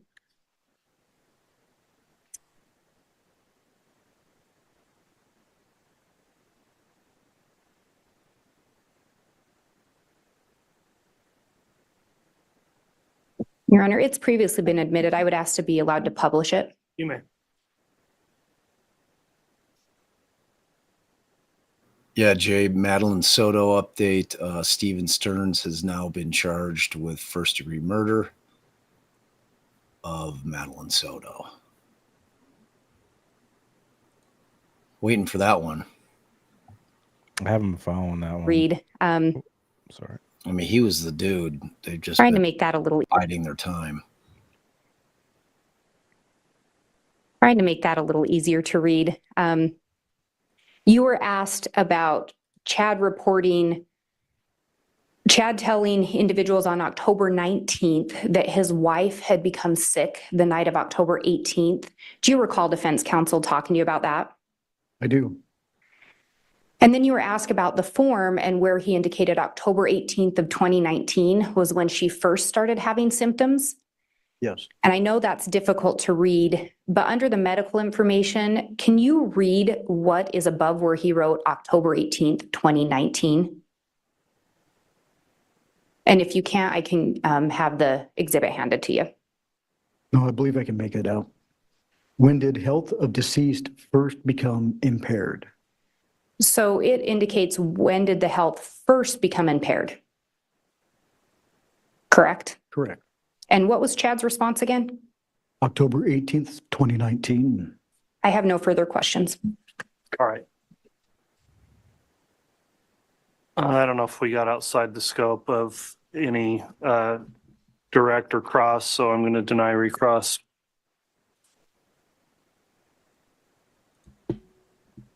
That'll conclude your testimony then. Is this witness going to be recalled by the state potentially? The state would reserve the right to recall Detective Mattingly. Okay.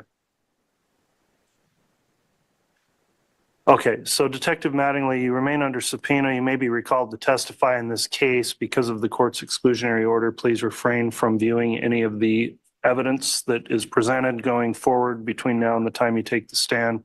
Don't discuss your testimony or others' testimony between now and then, and I'll ask you about that when you retake the stand. I wish. All right, thank you.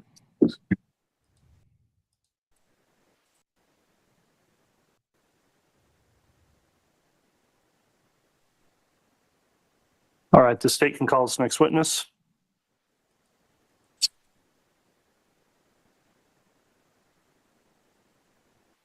The state will call Detective Kayakmanu.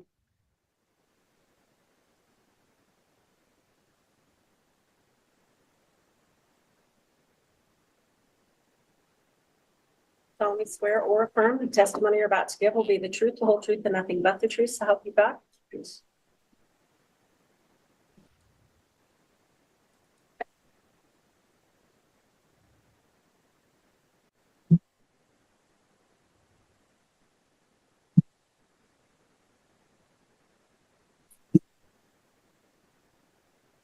All right. The court would note as the state's case agent, Detective Kayakmanu, is not subject to the exclusionary rule, so I won't make my normal inquiry.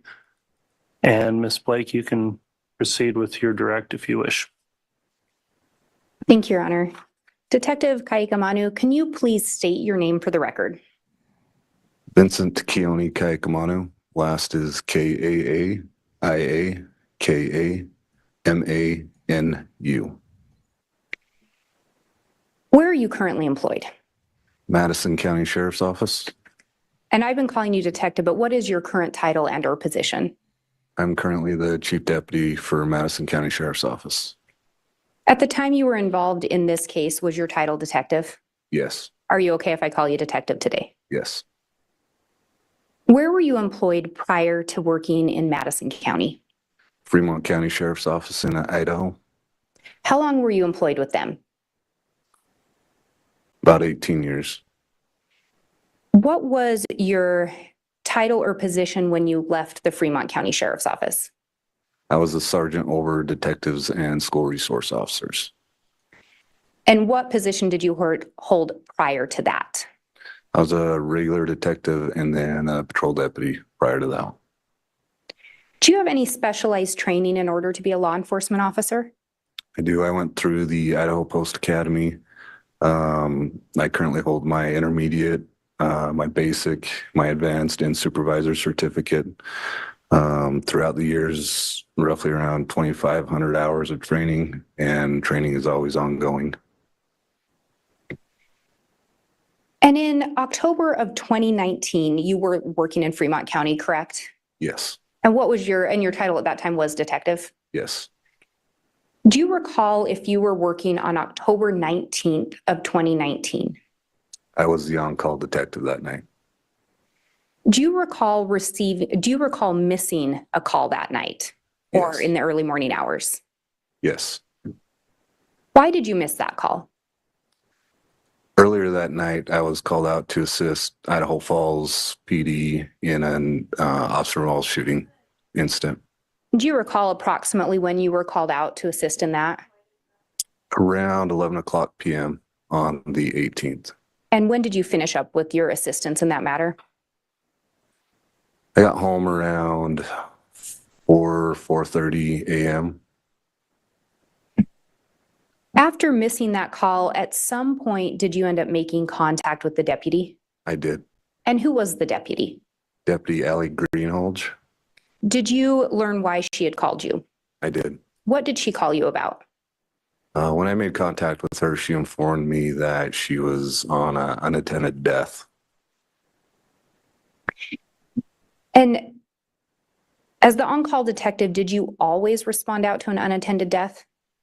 No. When would you respond out? We would respond if there's anything suspicious after talking with the deputy that's on scene. We'd go over certain things if there's anything out of the ordinary, any forced entry, anything wrong with the body, anything that was suspicious to them and out of the ordinary. When you returned that call, well, let me back up. And what is an unattended death? An unattended death is a death that's not under a doctor's care. Is it typical for law enforcement to respond out to an unattended death? At that time for Fremont County, not all the time. And if someone did respond out, was it generally a deputy to start with? Yes. And then if necessary, a detective would show up? Yes. When you returned the call to Deputy Greenalch, did you learn if she'd been in touch with anyone else? I did. I was informed that she had contacted Detective Mattingly. Mattingly? When you reached back out to Deputy Greenalch, did you ask her questions? I did. What were some of the things you inquired about? Kind of just what I spoke about. I asked her if there's, again, anything out of the ordinary, any forced entry into the house, anything that was different with the body that she thought was suspicious, things of that nature. At that time, did she inform you of anything suspicious? She did not. And did you learn whether Detective Mattingly had made the decision to respond out? I did. And what did you learn regarding that? That he did not respond either. Do you know if there was anyone else on scene or anyone else that arrived? Later on scene, I found out that Deputy Coroner and the Coroner of Fremont County was also on scene. And who is it that determines whether or not an autopsy is performed? The Fremont County Coroner would be the one. And the Fremont County Coroner was on scene to the best of your knowledge? Yes.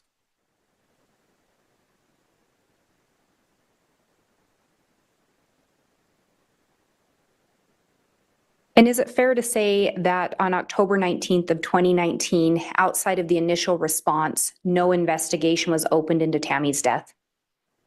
Yes. And had you heard the name Tammy Daybell before October 19th of 2019? No. Had you heard the name Chad Daybell? No. Had you heard the name Lori Vallow? No. Alex Cox? No. JJ Vallow? No. Tylee Ryan? No. Subsequent to October 19th of 2019, did you become involved in an investigation into Tammy Daybell's death? I did. Do you recall approximately when you became involved? I got involved with Tamara Daybell's death approximately around March of 2020. Do you know when the Fremont County Sheriff's Office became involved? They received a call for assistance of an Arizona PD, Gilbert PD, October 31st, 2019.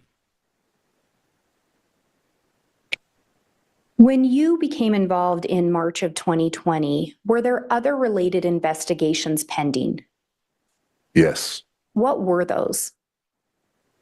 There was the homicide of Charles Vallow in Chandler. There was the search of the two missing kids, JJ and Tylee, and the attempted shooting of Brandon Boudreaux. Is it fair to say that this became a joint investigation? Yes. Did you assist with other aspects in those or some of those other investigations that were related? Yes. Specifically, which ones did you assist with, or which one? My main focus was Tammy's, and then I did assist with locating and helping with JJ and Tylee.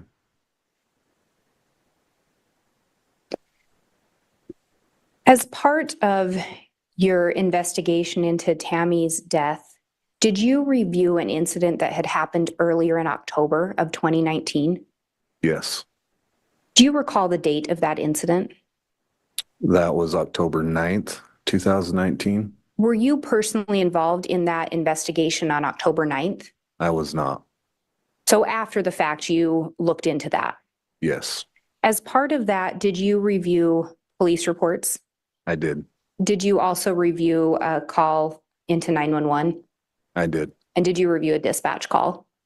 Yes. And do you recall what the nature of the report from October 9th of 2019 was? It was a suspicious event, and our deputies were dispatched to that. And did it involve a report of a gun or a paintball gun being pointed at someone? Yes.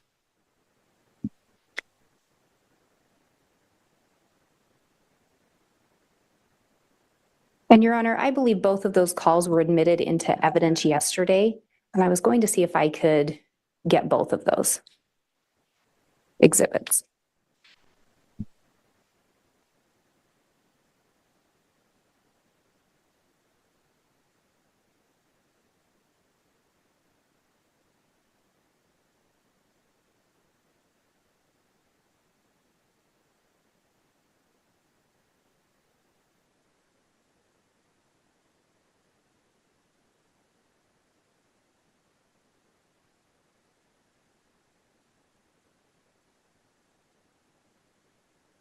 And Your Honor, those have already been admitted as exhibits. I'm going to ask to publish State's Exhibit 232A. 232A can be published.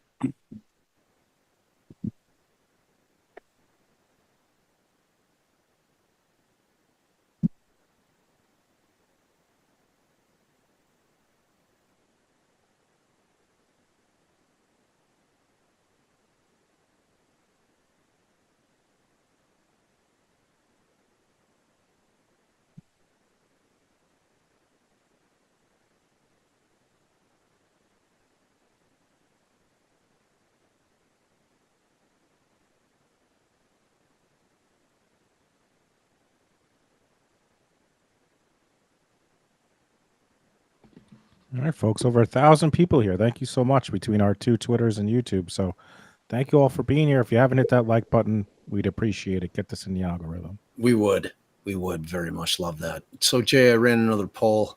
911, where's your emergency? Oh, I'll pause. Go ahead. Rather shocking. The question, does John Pryor have an excessive amount of ear hair? 96%, 94% yes, shockingly. 6% no.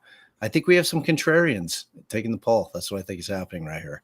I'm trying to think of a question that I will get 100%. I think I got one 100% on the one that I did, which was is he being a douche canoe? I forget what exactly it was, but I think I got 100% on that one. Yeah, but like I'm excited for people to get to see and hear. Both Alan Jackson and David Yannetti are both outstanding defense attorneys. Like, everybody's gonna like their demeanor. Alan Jackson's a handsome guy. Like he's just, people are gonna enjoy watching those guys work. So I'm excited about it. Anytime I can have a love fest for defense lawyers, I'm all about it. Yeah, I'm here for it. My mother-in-law, who's a quiet, had just gotten home about 10 minutes ago, was unloading her car, and she thinks a man, but she's not on the because she didn't see because they were wearing ski mask, came up to her, put the table again, but they started shooting at her. It wasn't loaded, and it didn't, nothing came out of it. But he kept asking what he was doing, he would respond, and then suddenly asked us to pull out with her husband. So ran off. Okay, what's the address? Are you there? Hello? Are you still there? Yeah, can you hear me? Okay, now I can hear you. What's the address? It's 199 North, 1900 East, Rexburg, Idaho, 82440. That's my address. She lives in Daytona. I don't know what her address is. Okay, I need her address. What's her location? I think it's 201, I think is her address. 201 North 1900 East? North. Yep. Does she know which direction he ended up running? We headed east, back behind the house. Okay, and did she give you a description of the clothing? I didn't get one from her. I can follow that.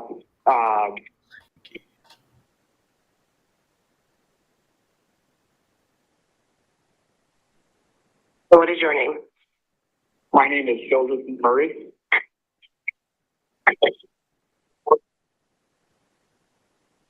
Okay, is this a good look or a good phone number for you? Yep. Okay, I am sending a deputy out to your mother's home. All right, thank you. You're welcome. Bye-bye. Bye-bye.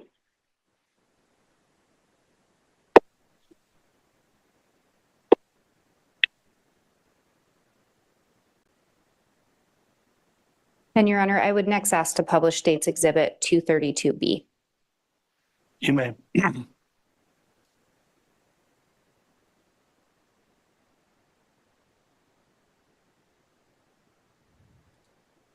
Someone asked for Lionel Hutz sound bites. I totally agree. Good idea. Here we go. Oh, it didn't save. All right, I'll work on this. Hold on.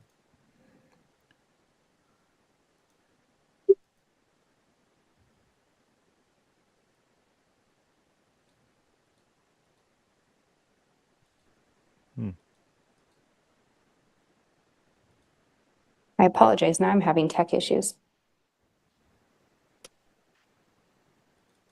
Your world frightens and confuses me.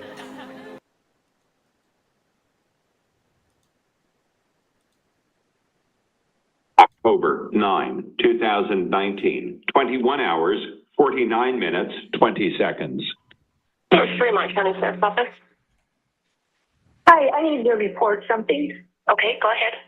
What's the address? Okay, at 202 North, 1900 East, the corner with the blinking yellow light on Salem Highway. Is it a suspicious person? Yes. Okay, what was he wearing? He was all dressed in black and he had a ski mask on. And he said the blinking light now is where you saw him? No, he's gone now because I pulled up into our driveway and I was getting stuff out of the back seat of my car and suddenly he was there and he had a paintball gun and he was and he was going to shoot at me. And I kept asking him what he was doing because I could tell it was a paintball thing. And then he just kept doing it. So I yelled for my husband and then he took off running around the back of my house. Okay, give you just 1 minute. Stay on the line with me. Okay. Why are we listening to these again? What is this? October 9, 2019, 21 hours, 50 minutes, 28 seconds. That was North 1900. Yes. Maybe we'll get some clarification on October 9, 2019, 21 hours, 50 minutes, 43 seconds. Do you know what direction he was going? He went behind my house and it showed dark out here and I stood in the house and got my husband and son and then they went out and looked and he was long gone by then. So he was on the north side of my house. Where? Is where he went to get away. Okay. He didn't say anything or he just kept like he was holding the gun like he was, had a rifle and was shooting at me, so. But nothing came out of the gun either, so I don't think it was loaded. All right, so I think that's okay. What is your name? So you remember my name is Tammy Daybell. Pause it 1 sec. So when yesterday during this on the cross and he was trying to nail the cop down he had no reason to think it was anything other than a paintball. Yeah. The cop is like, if you listen later, longer into the message. Yeah. That's what we're hearing now. She's clearly referring it to as a rifle. She said a rifle, a gun. So I think that's why we're hearing it. They must not have had it queued up yesterday. That makes sense. Yeah. It was actually somebody in the chat. Hey, I will pass your information on to my deputies. We actually just had a previous call about this individual, so they're out in the area looking now. Caitlin Spell. Okay, yeah, I think it was my son-in-law who lives diagonal from us that called you guys already. Oh, so okay. I just wanted to make sure it got reported. So, let's see. And what's your son-in-law's name? Joseph Murray. Okay, yep, it was him. Okay. So, all right, I have a deputy that will be out at your home here shortly. Okay, thank you. Yep.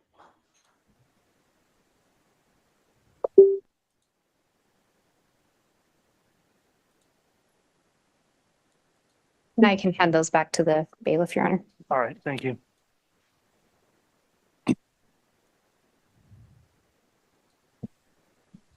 Detective Kayakmanu, do you recall reviewing those calls? Yes. And particularly, there's the call from Tammy Daybell into dispatch. Is that correct? Yes. And she describes the incident. Yes. Did you hear how she referred to the weapon? Yes. How did she refer to it? When she first called in, she referred to it as a paintball gun. Throughout that conversation with dispatch, she also describes it as a gun and a rifle.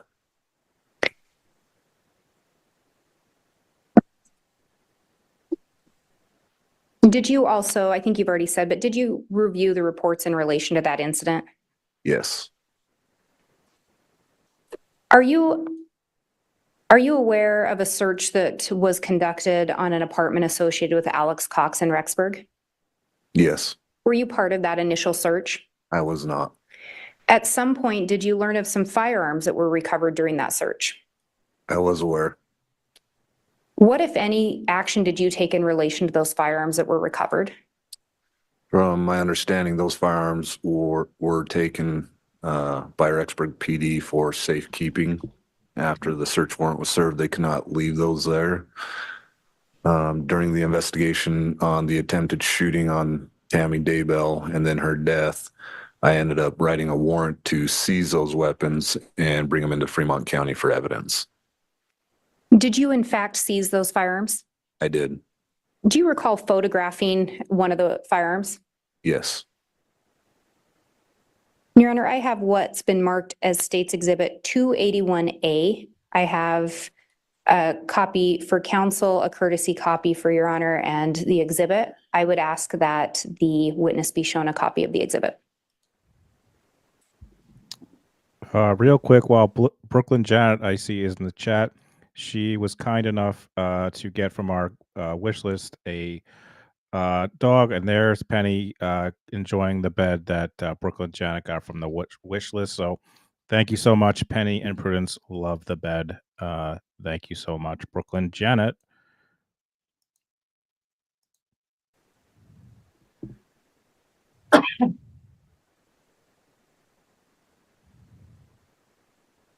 Thank you.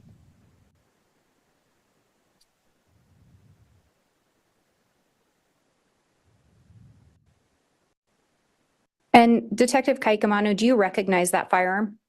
Yes. Is this in fact one of the firearms that was seized? Yes, it was. What about this particular firearm caught your attention, if anything? The ones that were seized, this one, to me, looking through them, resembled or could be looked at as a paintball gun during this incident of the attempted shooting on Tammy. And Tammy had also used the word rifle. Yes, Is this in fact a rifle? it is. Did you take this photograph? I did. And is it an accurate depiction of the firearm seized? Yes. Your Honor, I would move for the admission of State's Exhibit 281A. No objection, Judge. All right, Exhibit 281A is admitted. And Your Honor, I would ask to be allowed to publish. You may.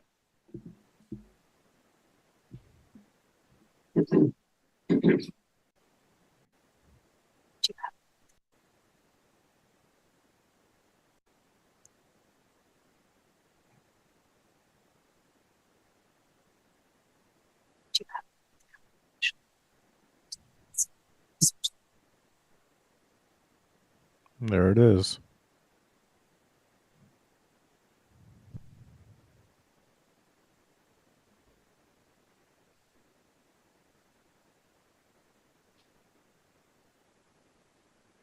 And Your Honor, just to have a clear record of it, the state had begun to publish our copy. I've swapped that out and we have published the official exhibit. Okay. Thank you. But it was an exact copy of it. All right, we'll note the actual exhibits now being published for the jurors. Thank you, Your Honor. Detective Kayakmanu, I believe there is a laser pointer up there if that's helpful. You indicated that this could resemble a paintball gun. I want to talk to you a little bit about your experience with paintball guns. What experience, if any, do you have with paintball guns? Growing up, I shot paintball guns all the time. And then getting into my law enforcement career and getting on the SWAT team,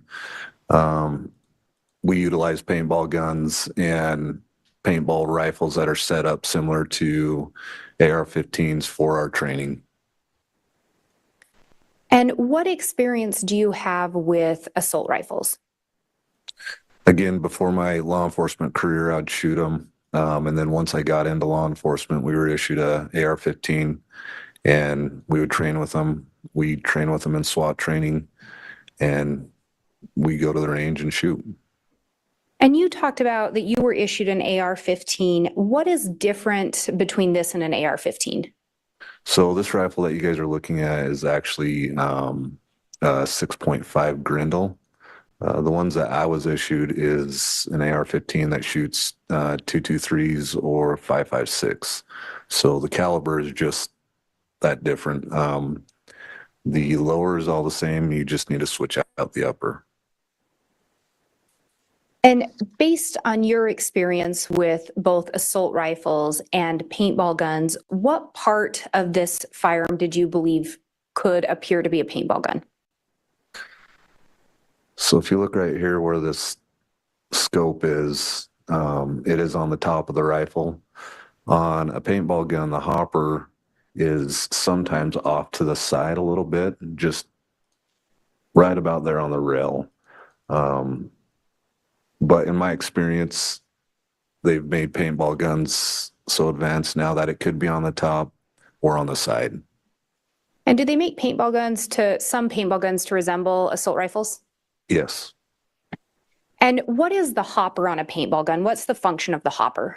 The hopper on the paintball gun is where you put your paintballs inside, and that's what holds them. And when you shoot them, that's what comes out of the barrel.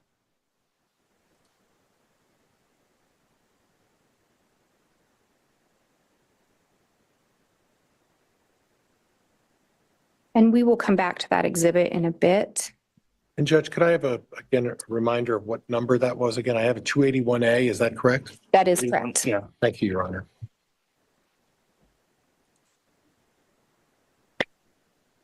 As part of your investigation, we talked earlier that on October 19th of 2019, you had not heard the name Alex Cox. Is that correct? Correct. At some point, did you learn the name Alex Cox? Yes. And was that through the investigation?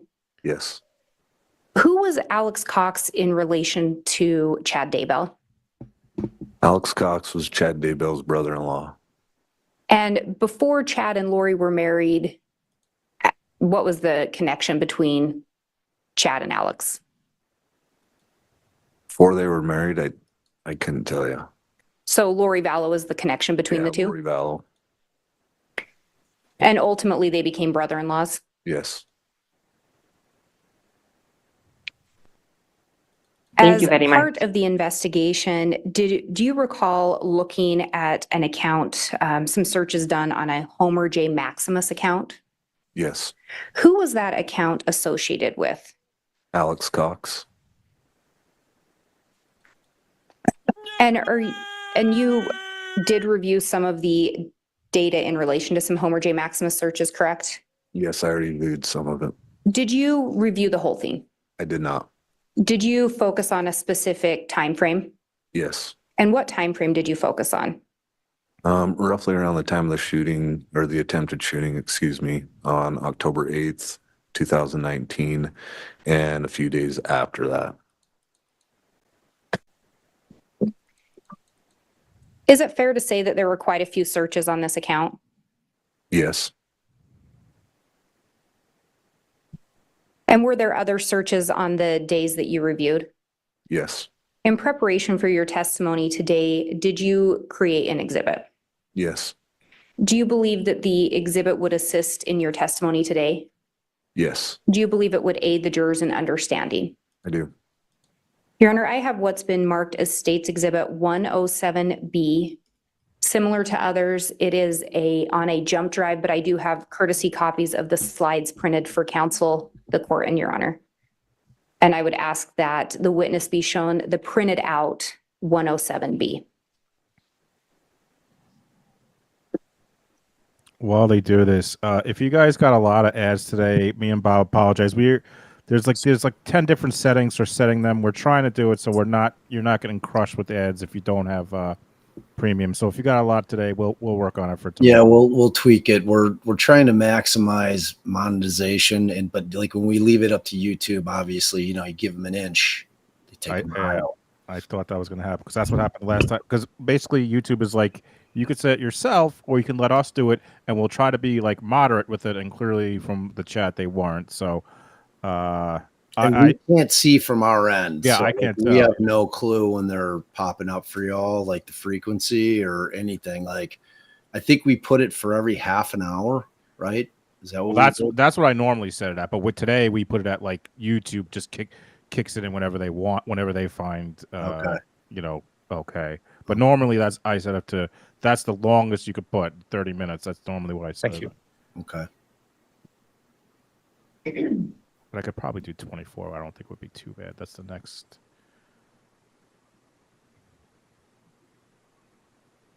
Oh, thank you, Spitfire. And if you could look through those slides, Detective. Tina Marie on Twitter says no ads on Twitter or on Kick. Interesting. Oh, Spitfire is so sweet.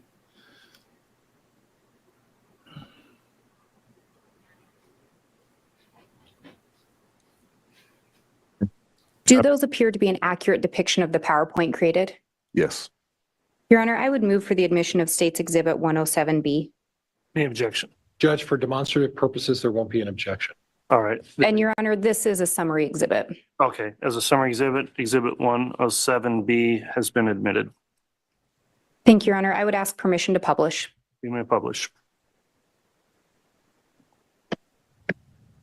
Yeah, I don't know about you, dude, but there's no way in hell that I wouldn't think that was a gun. If somebody pointed that thing at me, I'm like, what? I'm diving. You. I'm hitting the ground, bro. Like, yeah. That does that. I mean, that looks like an actual assault rifle to me. Absolutely. I'm like, I don't know. By the way, latest update I see is that they got canine dogs. And Your Honor, I have the HDMI cable plugged in, but this canine dog searching in the woods near exit 70. Multiple reports say it's tied to list case. So if we see anything, we'll let you know. This is not my screen showing. Okay. Dogs, right? We will see. Yeah, I would think so.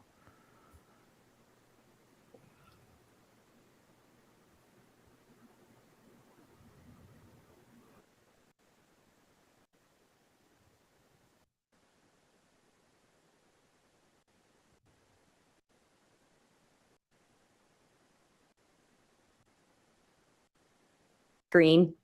Yeah. Your Honor, I'm just looking at the time. I will indicate it's still not showing my screen.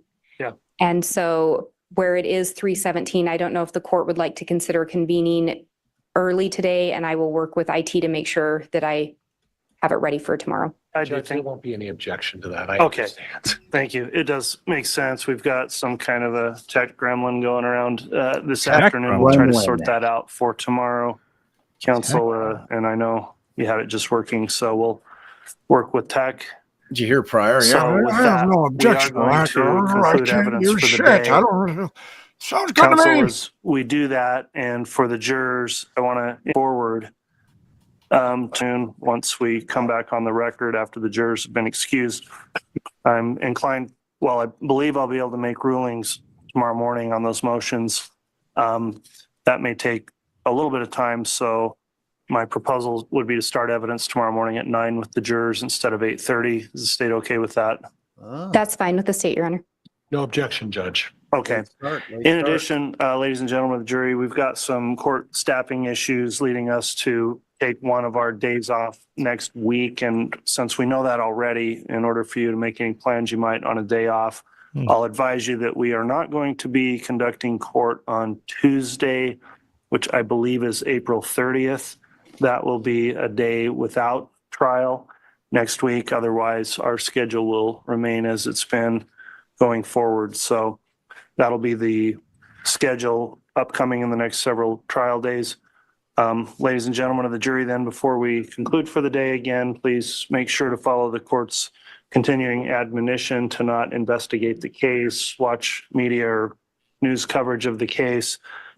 Please don't discuss the case amongst yourselves or with anyone else until you return tomorrow. Thank you for following that admonishment each day. And again, I'll leave it to the marshals who arrange for your arrival times to modify that if it needs to be for the morning, where the jurors won't need to be here for evidence until 9 o'clock. So thanks everyone in the courtroom also for following the courtroom conduct order. And with that, we will go ahead and conclude for today. All right. All right, please. That was perfect timing. I got to bring Scout to rehearsal, so that was perfecto. So here's the question before you go. Does that mean are we coming is it 11 for the jury and at 10:30? So it's like should I be scheduling this for 10:30? Like they're going to show the motions, or should we be scheduling for? I don't know. I think we'll keep an eye on it. I'll schedule it for 11. If it goes early, I'll text you. We can start earlier. Yeah. All right. It was. I felt like it was a day for the state today. I felt like today was a good state day. Definitely those witnesses for Tammy, I thought were. And that last witness was very damaging to Pryor because it really undid the damage he did with kind of the Barney Fife cop. And I think that goes a long way in discrediting Pryor, because it makes him look like either one, he doesn't know the facts of the case, or two, he was flat out lying. He was lying. He was trying to fool him. You know what I'm saying? So yeah, good day for the state. Everyone should be pleased with that.